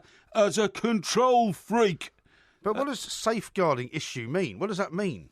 Well, I don't know. It says that a paid role, right, is to be established at York Minster with the title Head of the Bell Tower. Head of the Bell Tower. That's you get Quasimodo for that. That's right. Yeah. Being ready to lead a fresh team of newly recruited trained ringers. Right. And some of the previous volunteers will be invited to apply for these roles. But the downside to it is... I'm just having a look at some of the stuff that's been said. Yeah. It says the York Bell Ringers are a close-knit team, including several members of one family. Yes. Maybe they didn't like the fact that they were kind of gerrymandering it and making sure nobody else could do it. Well, you could be right. And it says here... The downside of it is there won't be as much bell ringing in York as there should be.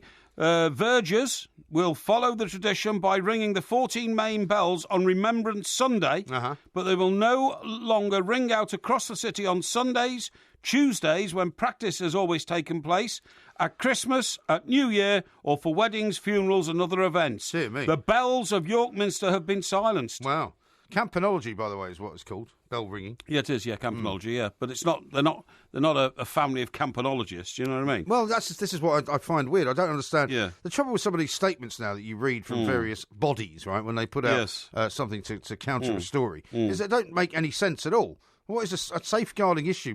Could mean any number of things. Yeah, I mean, look, get this about statement about bell ringing. Right. Peter Sanderson, the sacked ringing master. So we've now got ringing master, head of the bell tower. Okay. Right. Peter Sanderson, the sacked ringing master, said, "My happy, united, vibrant, skilled, and dedicated team of ringers are the envy of many cathedrals." Are they? And he wrote to the dean. That's the Very Reverend Vivian Fall. That's the control freak, right? The control freak. And he said the manner in which the team was discarded with no warning and in such a brutal fashion was heartbreaking beyond measure.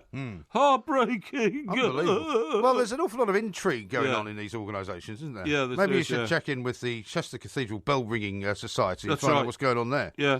He says, "I feel undervalued now. We're mystified by the decision, had no engagement from the chapter." So it's not good news being a bell ringer in York. Certainly not. No. Now, a couple of good lines coming out of the Clinton-Trump debate, right? Oh, okay. He's been banging on about losing jobs to China, right? Yeah. She's accused him of crocodile tears because she says that Chinese steel was used to build the Trump casino, right? For one thing. Yeah. Then she talks about her experience in politics and says while she was in the Situation Room helping to take out Osama bin Laden, he was hosting a Celebrity Apprentice. Yes. That's probably true. Well, it is true. It's true. I remember that dramatic picture of them all in the, what's it called? The operations room. The operations room. And, but does it turn out that the picture was actually slightly fake because they couldn't actually see what was going on from that room? No. So even though they were all pictured looking at something, that's right. Actually, they were only listening to something. Yes, that's right. So they sort of stunted that up to some extent. Yeah, well, they didn't because, if, for instance, if we were on a conference call, we'd all be staring at the box in the middle of the table for where the sound was coming. Looked as if they were all staring at the screen. Yeah, the they picture did. was captioned as though they were all staring at the screen. And also... watching it in real time, which they weren't. I think it was Hillary herself who looked startled and had just raised her hands as though she'd just seen somebody being shot. That's what I'm saying. Yeah, that's right. So actually, that is one of the reasons that people have very little faith in the politicians of this world because they don't really think that they're absolutely telling the truth at all times. Now, you said you watched the last episode of Peaky Blinders again. I did. Is that why you're wearing the hat when you came in tonight? Well, no, not necessarily. But I I'm waiting now for the next episode, and I thought, well, I've got to... the next series. When is that coming out, then? Well, I don't know. It's already been filmed. Has it? It was filmed at the same time as the third one, so it's just holding it in abeyance. Maybe they're waiting for the new year, or could it be... No, because normally if they're not released in October... They're in spring. It's the spring, isn't it? Yeah. But anyway, the point of the story is, because I really wanted to be right on top of the plot, I had to watch it all again. And it was brutal, that last one, you know, where the wicked churchman turned up outside Tommy's home, literally, and did get in the back of my car, you know, and you scumbag. He is, as we've said before, one of the most evil characters of all time, isn't he? Who? The priest. Oh, the priest was terrible, man. Shocking. And it was absolutely fascinating at the end, you know, when the cops turned up and arrested every member of the family except Tommy Shelby. Yeah. And he tipped them off. And one of them was being done for sedition. Yeah. Yeah, no, I know. It was fascinating. Yeah. Funnily enough, and now that I've seen it myself and enjoyed it very much, I must say your Peaky Blinders cap takes on much more significance. So well, exactly. It looks a lot better now on you than I thought it did before. Indeed. Lots more tweets to read out. You can, of course, tweet us at the two mics, at Mike Parry, at IROMG. We've got to discuss the quiz as well, coming up very shortly, because the quiz will be tomorrow. Oh, I can tell you what it is now. Oh, can you? Go on and tell our listeners now. Go on. It's about Ken Barlow. Ken Barlow, okay. Ken Barlow, within a character in Coronation Street, had a stroke. He's the quiz. He's the quiz at Talk Sport.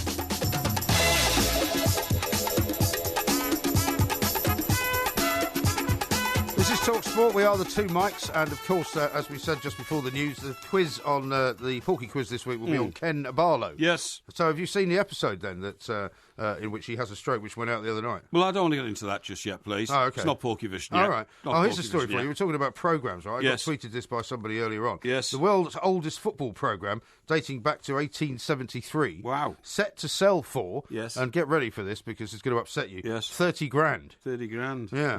It's the first ever overseas international between Eton and Yale, would you believe? Eton and Yale? Yeah. Wow, and they had a programme. And they had a programme. There it is there, look. Yeah, so look. Football match in 2 words. Foot and ball. Foot and ball, yeah. Eton against Yale. Very interesting, yeah. Well, I wouldn't have much interest in You didn't that. have anything that was as old as that? No, I didn't know. The oldest one I had was back to 1938. Yeah. Yeah. Well, that's pretty old. It is pretty old, yeah. I mean, nowadays. It's not old as that. 1953, I had an Everton programme from 1953, and the Chester programme started in 1961. Oh, right. But anyway, there we go. Now, listen, you know how I'm keeping my eye on the way that bike lanes, what are they called? Bicycle superhighways. Bicycle superhighways. Bike lanes would be good enough. Taking over the world. Yeah. So in Cambridge, right, there's a road called Queen Edith's Way. Okay. It's in South Cambridge. I don't know Cambridge, really. I don't think I've ever been to Cambridge. I have. I've been to Cambridge. I went to a May ball there when my mate was studying medicine. Really? Yeah. A black tie, white jacket or something? Yeah, it was. It was a May ball. It was an official. It was a black tie do. That's right. Yeah, absolutely. And anyway, so Queen Edith's Way, lovely suburban road in South Cambridge. Okay. Yeah. And if you can imagine it, it's got a path. And then it's got a verge of grass, and then there's the road, okay? Yeah. And on the verge of grass, right the way along the road, are cherry blossom trees, okay? Yes. The houses are detached and semi-detached. Some of them cost as much as £800,000. There is not a huge presence of cyclists there, because nobody's ever actually seen one. You know, you get kids on bikes sometimes, but it's not like, there's a huge demand. However, the local council have come along and said, what we think we'll do is get rid of the grass verge and the cherry blossom trees and turn it into a cycle superhighway. Can they do that? I mean, can they take away the trees like that? Apparently they can. Isn't that a crime against the environment? Apparently they can. Really? Pedestrians at the moment share the pavement with cyclists, but mostly they are children who are travelling to and from school. No painted lines separating the two. It is the very absence of painted lines and spurious protection they offer that keeps people alert. What they're saying is, look, this is a normal suburban street. Yeah. And we see a kid on a bike, we get out of the way. Yeah. That's what you do. You know, we don't need white lines all over the place. From what you've described, there's not like parked cars on the street by the sounds of it. There's no car so presumably all the houses have a little driveways. space to drive. Well, not only a little space, some have quite substantial driveways, so you don't need cars parked on the street. Now, Queen Edith's Way, which is named after Edith Swan Neck, who was the common law wife of King Harold of the Battle of Hastings fame. The very same. Yeah, in case you're wondering. Oh, what? She lived there while the battle was going on? No, but they named the road after her. Oh, I see. Yeah, as a tribute. No, as a tribute, right.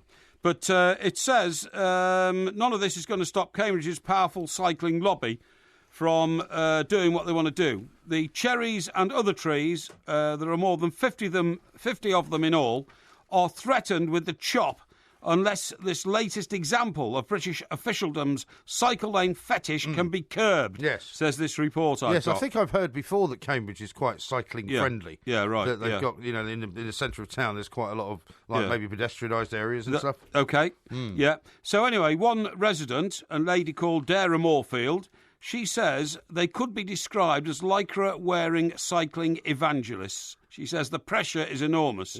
Ms Moorfield is resident of Queen Edith's Way, and when referring to Cambridgeshire County Council, which manages the university's city routes, which includes her road, she says, all we know how single-minded and immune to reason most evangelists are. She says there's no rhyme or reason for this at all. Soon the trees and hedges could be scythed to make way for a 2-metre wide cycle path on either side of the road. Well, the trouble is, of course, like many of these very, very contentious issues, yes, you're either very much in favour of it or you're very much against it. Yeah. And that is the problem in London as well as there is in probably lots of other cities. There's no kind of middle ground, which is what they're going to have to find. Yeah. At the end of the day, they're going to have to find some kind of middle ground in which everybody's happy. Yeah. But to do it the way they do it at the moment, I agree with you, is bonkers. Exactly. It's just completely mad. And that comes along at the same time as I produce this report, which you may have already seen because it has been in wide public circulation. City traffic now slower than a horse and cart. Congestion for motorists has jumped by up to 40% in 4 years as Britain's traffic-choked roads grind to a halt. The worsening gridlock has been blamed on the growth of white van deliveries caused by internet shopping, the squeezing of road space by segregated cycle lanes, increasing numbers of minicabs and badly planned roadworks all over the country, Yes. Now get this, this is the average speeds, right? This is hours wasted in traffic jams per driver per year. Okay. In London, London, this include the one I was in last Sunday? Yes, it will, trying to get here. Yeah. In London, it's 101 hours a year, okay? Wow. And 3 years ago, it was 72. The increase in the amount of time you sit in traffic, nothing, is 40%, okay? Yeah. But don't just think about London. We're very London-centred when it comes to this. The next 9 worst affected areas, with increases of up to 34% in the amount of time you sit in traffic without moving. Yeah. Coventry, Cardiff and the Valleys, North Staffordshire, Belfast, Avon and North Somerset, Greater Manchester, Leicestershire, Leeds, Bradford and Birmingham. Yeah. They are all affected. Yes. And I told you it would be a national disease. I told you years ago it would be a national disease. Nobody listened to me, and now the country is in paralysis. It's true. But also there's a lot more cars around now than there used to be as well. And we were saying the other day, there's a lot more trucks on the road because people are ordering things online. Yeah. And somebody actually tweeted me the other day and said, but think about all the cars that are not going on the road to buy things, and all these trucks are delivering them instead. Yeah, but I think the net sort of effect is that there's more traffic. Definitely. Not less. Definitely. You know what I mean? Here, listen to this. When Roman legionnaires marched across the first London Bridge, it took them about 3 minutes. Last week, cars and vans were taking up to 11 minutes to crawl across the modern structure, a distance of about 350 yards. Yeah, well, London, we were stuck problem. on London Bridge, weren't we? had that problem. Yeah. We had that problem on London Bridge. When I went to get my head blow dried. That's right, yeah. Well, it's not helped by the fact they've shut Tower Bridge down. No, of course it's not, no. The traffic chaos on one of Britain's most ancient river crossings is an outstanding example of how road congestion has jumped up to 40% in 4 years as Britain's clocked highways literally grind to a halt. I mean, it's a damn disgrace. It really is. What do we pay our politicians for? Well, we can be thankful that we don't have to drive around in it most of the time, I have to say. Yeah. But there we are. It's a common complaint, and that's what I'm saying. They're going to have to find a middle ground because otherwise it's just ridiculous. Of course it is. Totally ridiculous. Yeah. Now, we've got lots of other things to do. I'm going to tell you about the Zika virus next. Yes. And also a terrible story about a woman who was fleeced of her savings. Oh, for a lot of money. Is this the lady who lost 850,000 to a con man? Yeah, amazing story. I sometimes wonder how these poor ladies can be so gullible. Exactly. Yeah. That was going to be my point. We'll talk about that coming up next on TalkSport. The Two Mics, simulcast across the UK on TalkSport and Talk Radio.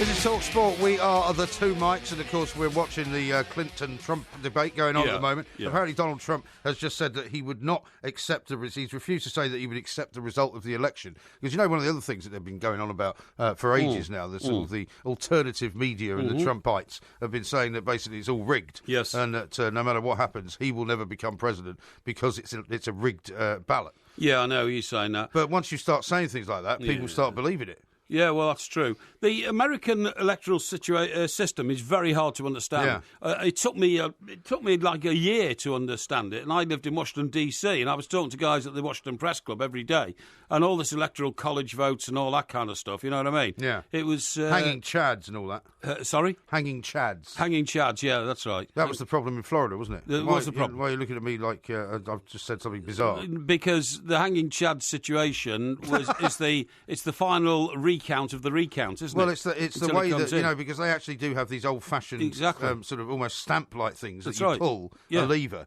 and it stamps the actual piece of paper rather than you putting an X in it. It is. It's like a one-armed bandit. Yeah, and it can actually be misconstrued, or if there's something wrong with it, or if it's not calibrated correctly. Yeah. That was why it turned out that they all predicted that Gore had won the election in that time in Florida. That's right. Instead of Bush. And they all came out, so they don't do that anymore. Very bizarre. Now, a couple of things I need to mention to you. Oh, yeah. This was sent to us by Becky down in New Zealand, because you know how the Zika virus was supposed to be the next big thing that was going to ruin everybody. Yeah, and it never did. It never really did, no, but it did cause a bit of a problem for the Olympics over in Brazil. Yeah. Apparently, the eggs of a mosquito capable of transmitting the Zika virus have been found for the first time in Folkestone, which is not that far away from London. Well, how come that's coming to us from New Zealand?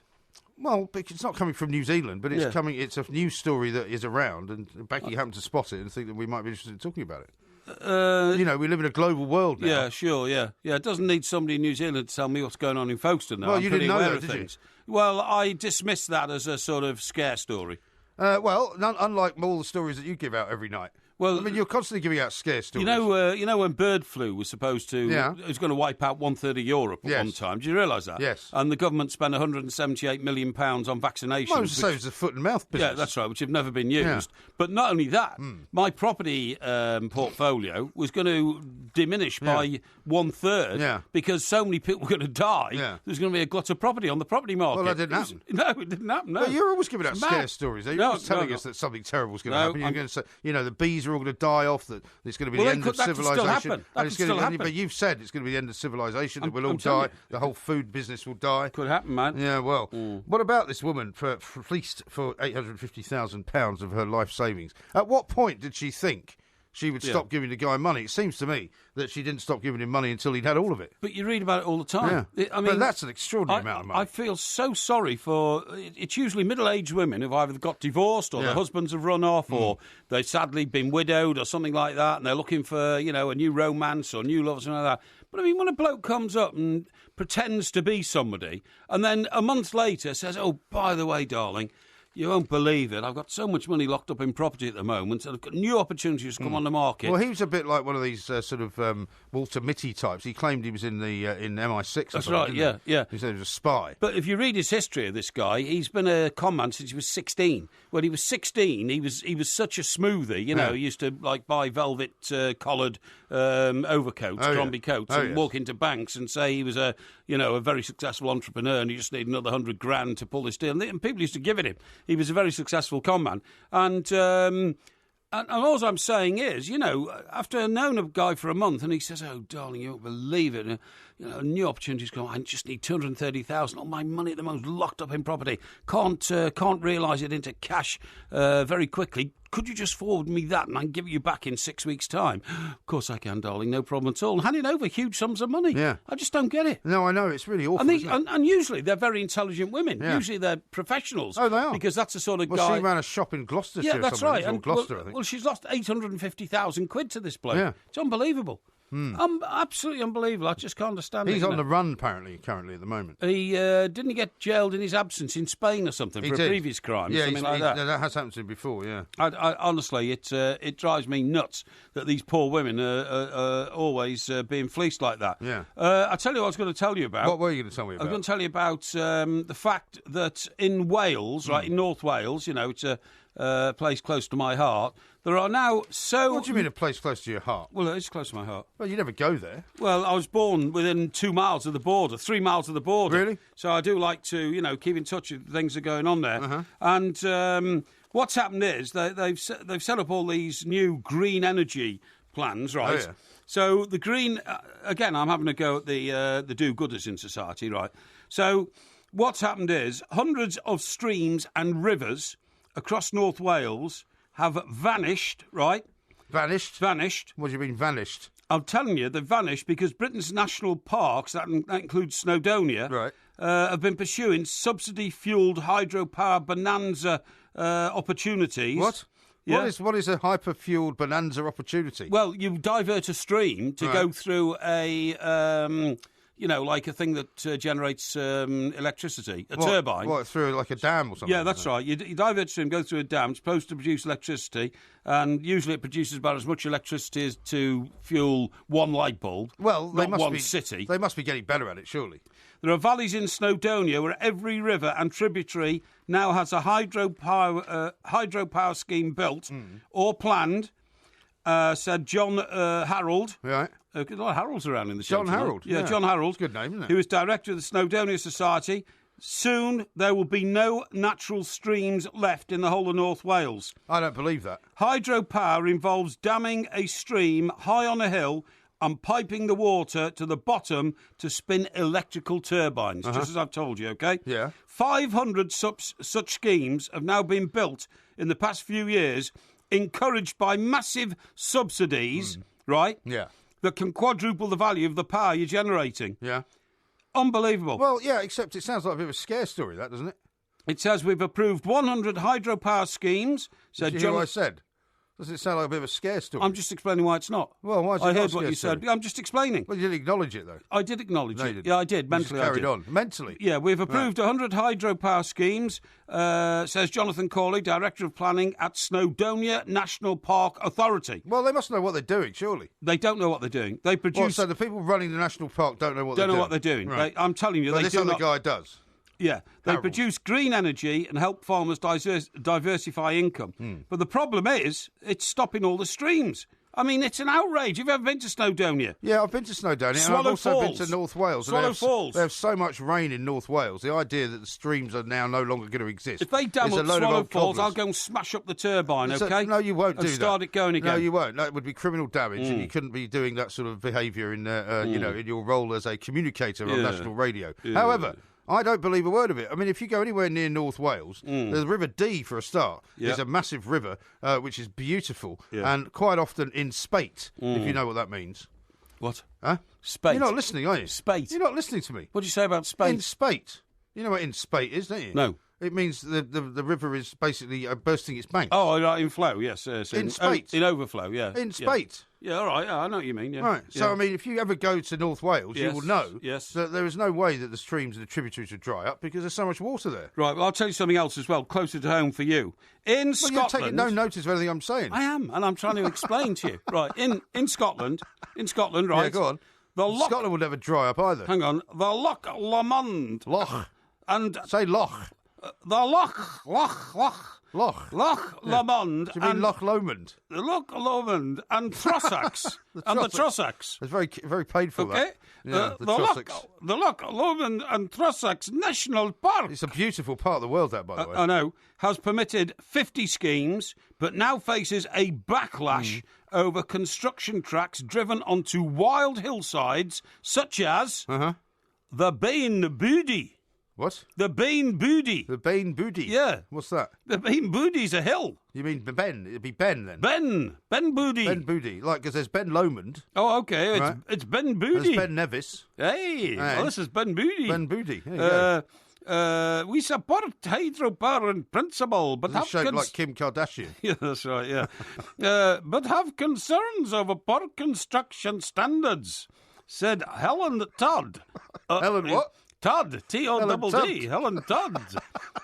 Guess where she's from? I would imagine she's from the Trossachs. No, she's from Ramblers of Scotland. Ramblers, yes. Yes. Ramblers get on my nerves, actually. Well, I think they're good people. I mean, the great thing about Scotland, right, is that traffic-wise, and I mean, although it can get a bit congested around Glasgow and Edinburgh, you can literally get in a car and pop up from Glasgow to Loch Lomond for lunch, which is tremendous. You know, how far is it? Well, I think it's about, I don't know, 30 miles, maybe, not even. 30 miles? But, I mean, you can do it. I mean, you just go, over to Dunbarton and take a little sort of country road up to... But there's never any cars around. It's my ambition, to drive right round the top of the coast of Scotland, Fort William and all that and all that. It'd be beautiful, wouldn't it? There'd be no traffic on the roads. It's gorgeous. Hardly any traffic. Yeah, a lot of motorcyclists go up there and go trading around because it's so nice. Talk about congestion in London now. A mate of mine, right, who used to be the night news editor of the Times, he took up with a lady in Esher, right? And she was a barmaid in a pub in Esher. And for his, quotes, break in the evening, which normally you and I would take maybe an hour or something, he used to come out of the Times building in Wapping, get into his new Audi Quattro, roar off to Esher. To Esher? Yeah, to Esher. For his break? Yeah, down the A3. Well, that must have taken him about an hour. This is what I'm saying. Spend an hour and a bit with his, with his new bird, who was behind the bar, and then roar back in the days when there were no mobile phones. Right. So he could have got back to was he gone for like 3 hours? Yeah. But what I'm saying is, imagine him trying to do it in the traffic in London now. It would take him 5 hours. You know what I mean? That's shocking, that. Yeah, I mean... Well, it'd take you an hour to get across London. Of course it would, yeah. Of course it would. Unbelievable. That is unbelievable. Yeah. Yeah, well, I mean, certainly you wouldn't have that problem in Scotland. You could go quite a long way and play a game of golf and then come back and still actually get back to work. If you I used to do that a lot. I used to play golf in the morning. Yes. And then come in about sort of 2 o'clock. Where to? When I was working in Glasgow. What, you mean at the... not at the newspaper industry? Yes. Well, sorry, didn't you work until 2 o'clock in the afternoon? Well, some days I didn't get in until 2 o'clock in the afternoon if I was playing golf in the morning. That's disgraceful. Why is it a disgrace? Well, an abdication of your duty. I'd be on the phone to the news editor in the morning. The production staff didn't usually get in until after 2 o'clock anyway. Yeah, most of them. See, that's you. Because I'd be there. No, because I would be there for the production where you, when you were news editor, wouldn't. Yes. You'd go home at sort of 7, 8 o'clock. Yeah. I'd be quite often there till 10 or 11. Yeah, but you see, I would always be right on the ball. I'd be there at 7 in the morning till. Yeah, but there's no point if you're the editor of the paper. There's no point in being there at 7. Yeah, well, absolutely no point. Yeah. If you no point having a dog and barking, as they say. This is Talk Sport.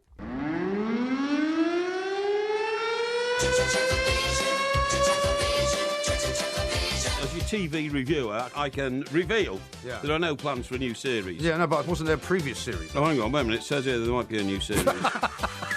What's your problem? That music can only herald one thing, and it is, of course, time for Porkyvision, our weekly look at the TV shows that you should be watching, some of the ones that you shouldn't, and some of the ones that, frankly, are a bit difficult to understand. Mr. Parry, what have you got for us? Well, listen, I found this great show called Still Game. Yes. And it's about a couple of elderly chaps in a fictitious place in Scotland, but very run down. Right. Well, it's meant to be Glasgow, isn't it? Is it meant to be Glasgow? Yeah. Well, Glasgow's a great city. I don't want to accuse Glasgow of being a run-down city. So this sort of, they imagine the city. And these two old fellas go around, fulminating on life and, it was all better in the old days and all that kind of stuff. Yeah. And get themselves into all sorts of mad schemes. But whoever writes this is constantly taking the mickey out of the Scottish way of life. And it's all, what you doing in my street, Jimmy? It's very funny. I have to say. I think it's very funny. Yeah. And I thought it was very good indeed. And the particular plot in the episode I've just seen, by the way, I thought it was new, so I thought I was groundbreaking programme reviewing here, but apparently it's been going since 2002. Well, that's right. I mean, it didn't. I think it first aired in Scotland, and it didn't sort of go national for a few years. Yeah. There might be still people in England who don't know about it, but I mean, in Scotland, it is absolutely legendary. Well, it's on primetime TV. It's on at 9:30 on ITV. Right. And I thought, well, I must have a look at this. It's groundbreaking. I'm a TV reviewer. Maybe we're talking about a different show then. No, it's not. Because it's normally on BBC, isn't it? No. Still Game? No, I don't think it is, is it? Right. Isn't it? Well, I don't know. Well, what night of the week is it on? I don't know. It's on Saturday. I've no idea. Look here. I've got my TV programme schedules here. Oh, okay. I'll have a look at that in a minute. Well, it's always been on BBC Two, as far as I know. Has it? But I don't wish to cast any aspersions on your TV reviewing. Right, well, I'll have a look. You might have seen a different show then. No. It's about two old Scottish fellas, yeah? Well, I'm sure it would be Night Still of the Game. week is it on? Let me have a look here. Wait a minute. No, it's not on BBC Two. Is it? I think it's on the Saturday, isn't it? I don't know. I think I saw it on the Saturday. I can't remember now. Anyway, all right, but well, listen about it. Anyway, so the plot in this one is that their mate has started manufacturing his own white whiskey.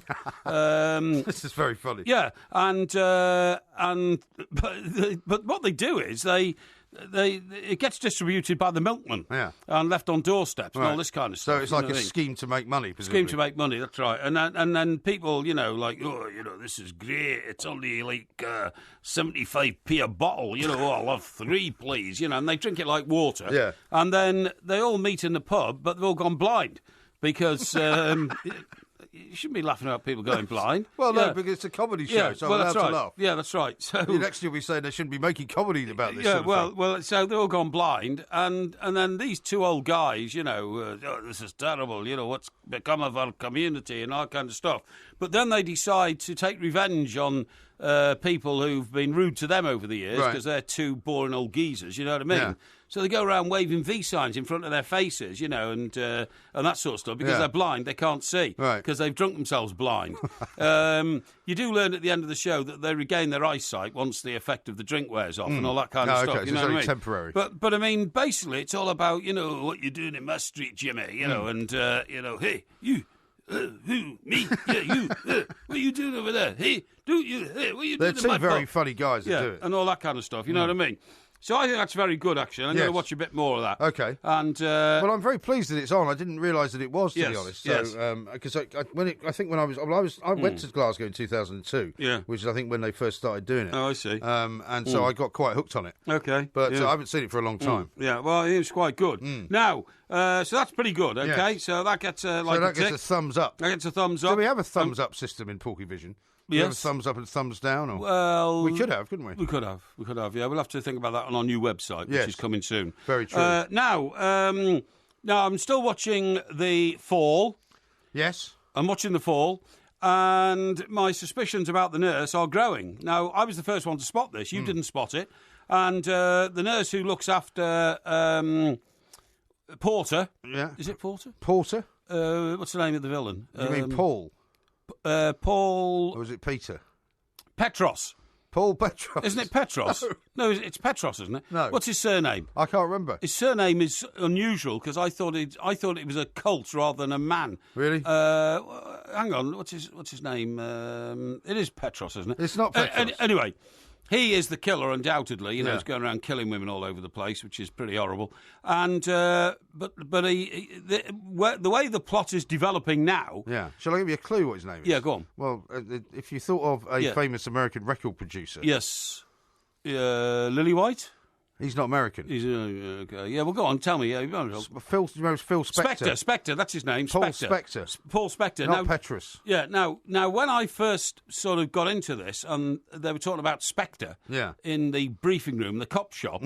I thought they'd stolen it from the James Bond film, and I thought Spectre was a criminal organisation they were talking about. Well, it is. Everyone knows that. Yeah, but then what a strange name in a fictional programme. What a strange name to... Well, what about Phil Spector? Look, she's doing all that waving again. I told you about that. We're talking He's about walking Hillary around now. behind her. I don't think they've actually shaken hands yet. Yeah, we're talking about Hillary in the debate. And, I said, this strange phenomenon these American presidential candidates have, they come out on the stage and then they always point to somebody and start waving. Well, I've told you about that. It was hand. the Reagans that started all that. And they started doing it because it makes them look much friendlier. Yeah, exactly. Because if you just stand on a stage and stare, that's right. People go, they look a bit weird. But they don't know anybody in the audience, so some surprised person who's made eye contact with Hillary... Yeah, but it doesn't matter. Suddenly decides, my God, I've just become the best friend of the next president of the United States. Well, no, because what they do is they look beyond everyone. Yes. Right? Yeah. They look beyond everyone, so that if you're sitting in the audience, you don't notice them actually physically looking at you. Yeah, yeah.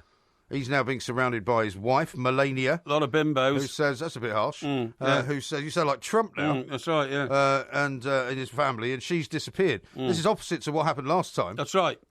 When he disappeared, yeah. And when he walks off and looked like he'd lost. I wonder if we'll get an instant sort of, who won type. Well, all the people votes. who I'm looking at on social media are more or less saying that she appears to. Okay, fine. Anyway, get back to the Porky review. This is, we mustn't get distracted. Yeah. So, Petros is in bed, still, and all that kind of stuff. And it now transpires that perhaps he hasn't lost his memory about these gruesome crimes he's committed. Right. Well, nobody believes it, you mean? Eh? You mean nobody believes that he's lost his memory? Well, no.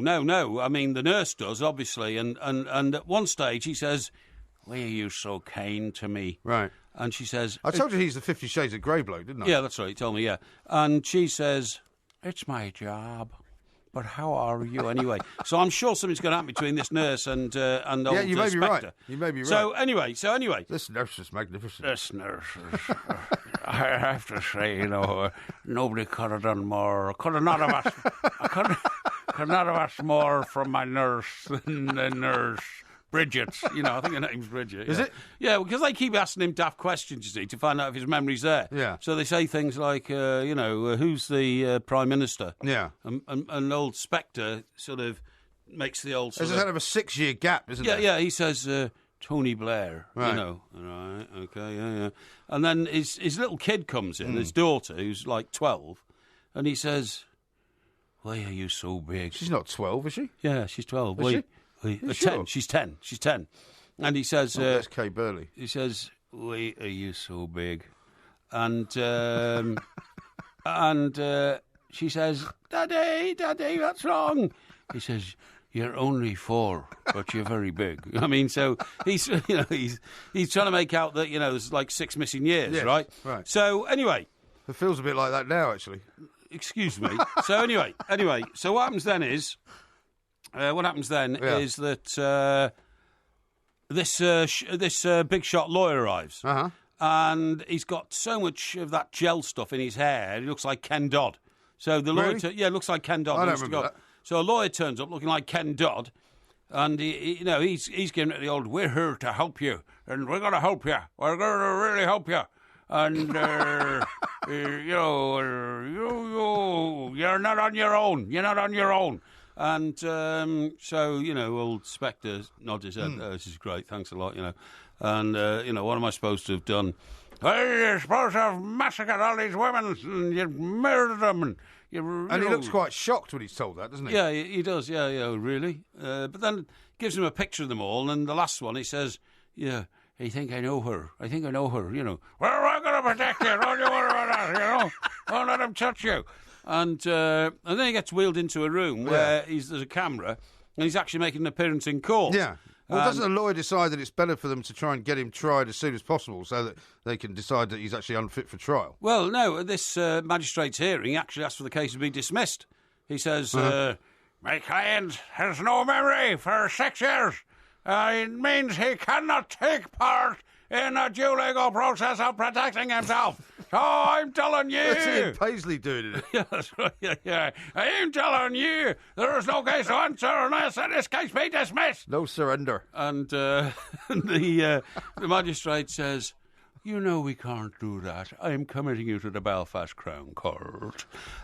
So that's where he's going off next, OK? And I wonder... But the nurse is still acting very sinisterly. Yes. Sinisterly. Oh, and I've got to tell you about this puppy show. Oh, OK, yeah, all these go on. little puppies are born, right? Yeah. And for the first, about the first sort of 4 weeks of their life, they can't open their eyes, they can't hear anything, so they just roll around like a little ball of fluff, and they just nuzzle off their mother, and suckle off their mother. That's right. Well, they all lie in a big heap. They lie in a big heap, yeah. And it's fascinating Well, programme. that was how my dog started out, because one of the things that I used to find most disturbing was that you would accuse me of abandoning the dog after just choosing it, right? But for the first 4 weeks, they don't do anything anyway. No. You can't take them away. No, poor. They're lovely little things, and it'll really will pull on the heartstrings. And it's a two-part show. Are they? What sort of puppies are they? They're little Labrador puppies. Are they? Yes. Are they yellow? And black. And black. Yellow and black.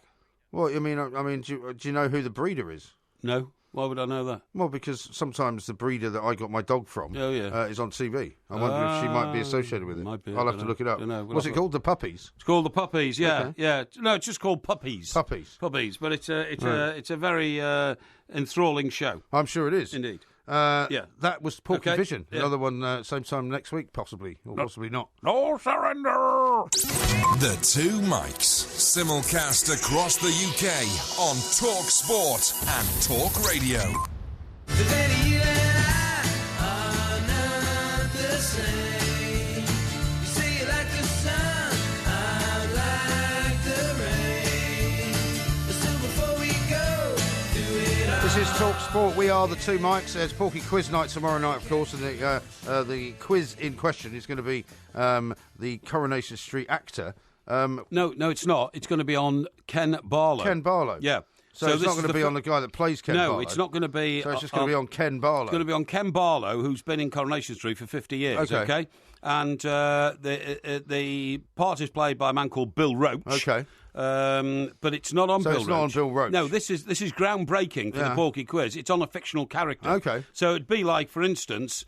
well, we've done it on James Bond before. Done it on James Bond. Well, he's a fictional character. He's a fictional character, and we might do it one day on Superman, or something like that. Yeah. Or Batman, or something like that. They're not fictional, though, are they? Yeah, of course they're mythical. Those guys. Well, what? Well, aren't they mythical characters? Well, no, because they've appeared in films as much as Ken Barlow has, haven't they? Well. Yeah. There's an argument you made that they're mythical characters. Well, I think they're fictional, but anyway, there you go. All right, now, what about this on the scare story front? Yeah? Rob says this. What about all the scare stories you gave us, Porky? Where are all the 500 zillion daddy long legs, then? I've seen about 6 since you said that. Well, you're not looking in the right places. I've seen about 1 or 2 every weekend that I've been down to the country. I only warn you about these things so you can be aware. If it doesn't actually happen, you should be grateful to me, because what it probably means is me raising the alarum, which is a medieval word. Yeah, I know. You know. By the way, a bit like your attitudes. Excuse me. You know that the reason that we invented cops in the first place was cops. Yeah. What, police? You mean? Yeah, police. Sir Robert Peel, the peelers. Yeah, that's what they were called. That's why they're called peelers, because Sir Robert Peel invented them. The reason was because it was the duty of every British citizen to raise the alarum when they saw a crime taking place. And because people sort of, were very reluctant to do it because they didn't want to get involved, Sir Robert Peel, who was the then Prime Minister, said, in that case, we'll have to have a statutory force of law enforcement. Yes. And he went around and did it. In uniform. Def says this, you say Trump Foundation, I say Clinton Foundation. Trump Foundation, Clinton Foundation, let's call the whole thing off, which is quite good, isn't it? You kind of get the idea that people get a bit fed up with it all. I totally agree. Listen, the X Factor... yes. Isn't it losing, figures hand over fist? Well, it has been for years. Is Strictly, that right? Which is up against it, basically does a lot better. It trounces it now. I'm told by 10 million viewers to 6 million. I think that would be about right. Something like that. I haven't seen exactly. Yeah. You know what we haven't talked about, actually, because a lot of people have been discussing it, I would say, I suppose, over in the past few days here at Talk Sport, is the falling viewing figures for Premier League football. Have you not seen that story? Well, I've seen a columnist in one of the national newspapers. They were 19% down, apparently. Yeah, well, there's a story around tonight in another column saying that the BT's figures for the Champions League games are even more depleted than those percentages. For whoever was in charge of placing Champions League football in British televisions or on British television sets, giving it to BT was a massive mistake. A disaster. Because, everybody used to watch Champions League football on ITV. Yeah. And now hardly anybody watches totally on BT. Agree. I mean, the point is that BT is a massively successful British company. Yeah. Now, they decided, in the great scheme of things, to say to Sky, could you please stop nicking our broadband customers? Yeah. Because you're a TV station and we're a telephone company. And as I understand it, Sky, being very competitive organisation they are, didn't think that was a very good idea. So BT then decided to get in on the television market, which is Sky's main... Well, because what they wanted to do, though, was to get more broadband customers. They did. So they tried to lure them in with the football. But Exactly. I don't know if that's worked, do you? Well, I don't know if it's worked or not. What I do know is that you touched on a point which is very relevant, and that is that the football authorities have a responsibility not just to take the biggest amount of money from the biggest bidder for the rights to their games. They have a responsibility to make sure it gets to the widest possible audience. Well, you would have thought so. Yeah, of course you do. And the thing is, with BT, it's the second... football subscription channel in this country, massively way behind in terms of its relevance to Sky, because Sky's been here since the start in '93, and not no way is it as prevalent in homes in this country as Sky is. No, it isn't. So a lot of people don't have it. So it's no wonder that the audiences are much, much smaller, and therefore, I mean, you're absolutely right. If you don't watch the game itself, you can't then say, I'll turn over to Sky Sports News and see all the highlights. Sky don't run them. They don't have the rights for them. No. So I mean, ITV still do the highlights sort of after the second night, don't they? After the second night, ITV do a big 1 hour and 20-minute package show, okay? Yeah. With the highlights on. But, I mean, a lot of people will say, well, I'm not staying up for that, and it's last night's games and all that kind of stuff. You get BT, as well as doing the live games, on both nights, do a highlights package from 10 o'clock, which Gary Lineker hosts, with Rio Ferdinand, and John Hartson actually was on that tonight. Oh, yeah. Which is very good. You see the pictures of Gary Lineker's ex, by the way? Yeah, I know, yeah, she looks very well, doesn't she? Yeah, remarried, apparently. Ms. Books. Well, she's met some millionaire in America. Hey? Some billionaire in America. Some billionaire lawyer, yeah. Yeah, okay, yeah, good for him. No, what I was going to say about the X Factor, right? I mean, look, I'm all for people making their way in life and having great lives and spending their money on what they want to spend their money on. Indeed. But this really shocked me. Flying up to 16,000 miles a week would take its toll on anybody. But Sharon Osbourne, now she's an X Factor judge, isn't she? She is. Right. Well, she was. I don't know if she's currently an X Factor judge. Has a unique and rather expensive way of managing the stress. She flies her beloved 2 dogs with her, but they all go first class. At a cost of around £230,000 a year, the X Factor judge gets around stringent airline rules about pets on board, insisting the pooches are emotional support animals. How do you mean?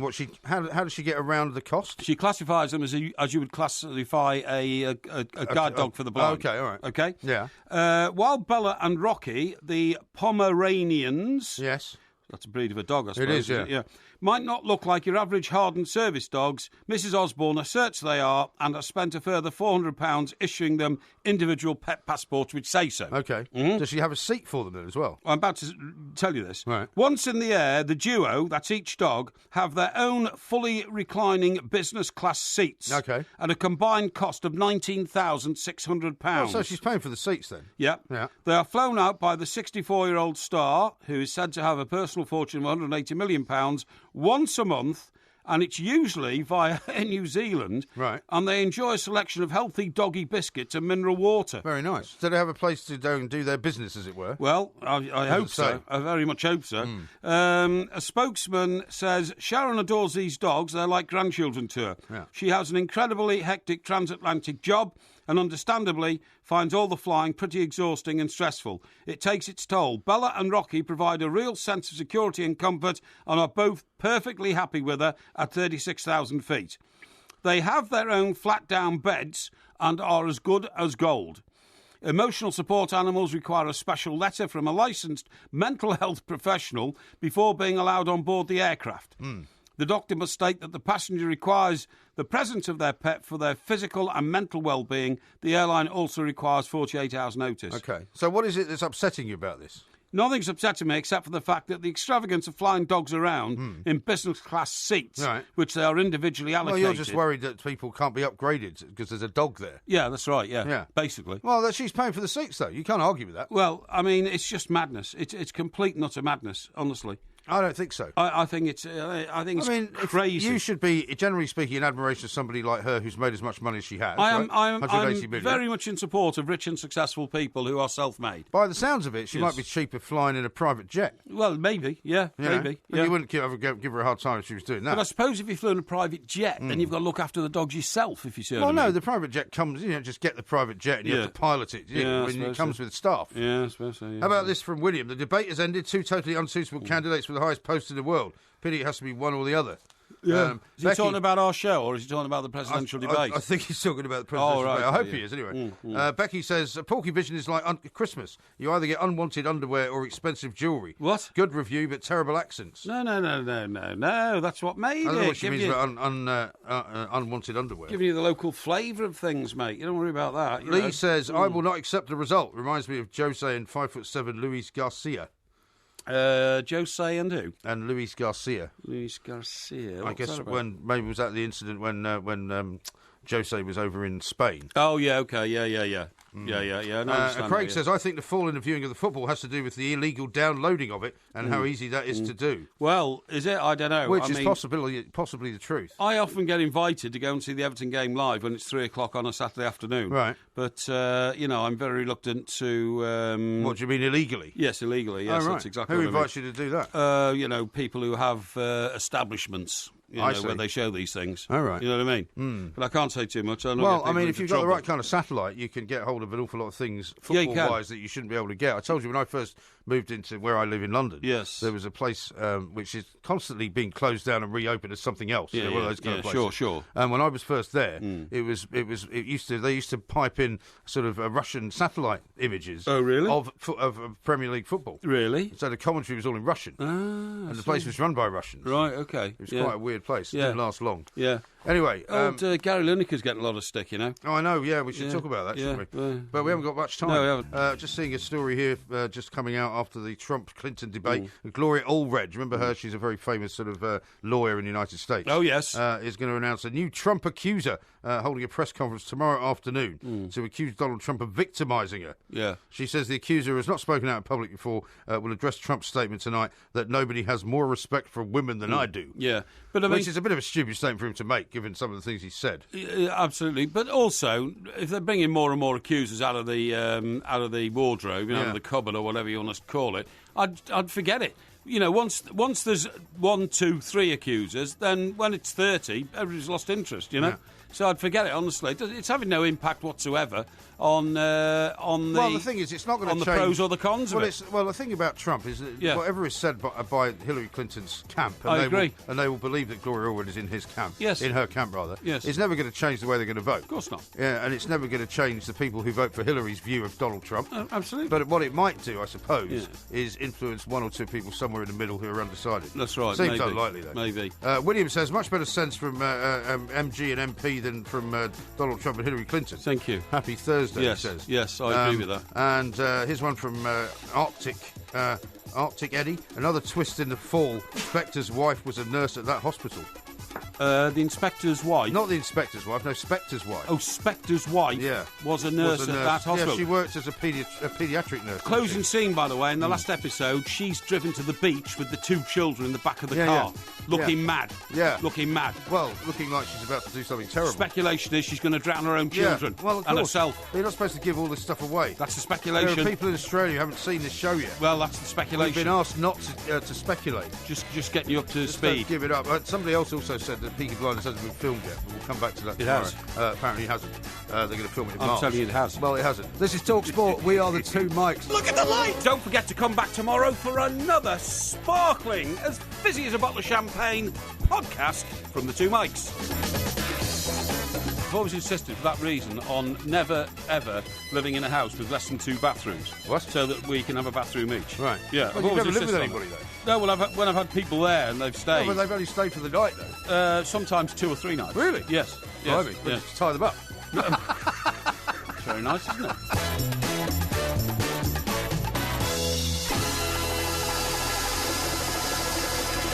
Bravo, bravo, bravo. You know, what's it called? Bravo, 02 Bravo. Yeah. No, Bravo 2. What's it called? You know, the famous book that... Bravo 20. Bravo 20, that's the one, yeah. If you love the 2 Mics podcast, you'll love the live show. Weekday overnights from 1am on DAB Digital Radio and 1089 and 1053 AM and via the TalkSport app. TalkSport, your Premier League station with exclusive commentaries every weekend. What an absolute corker! TalkSport. I'm the most powerful person in the world. Treat that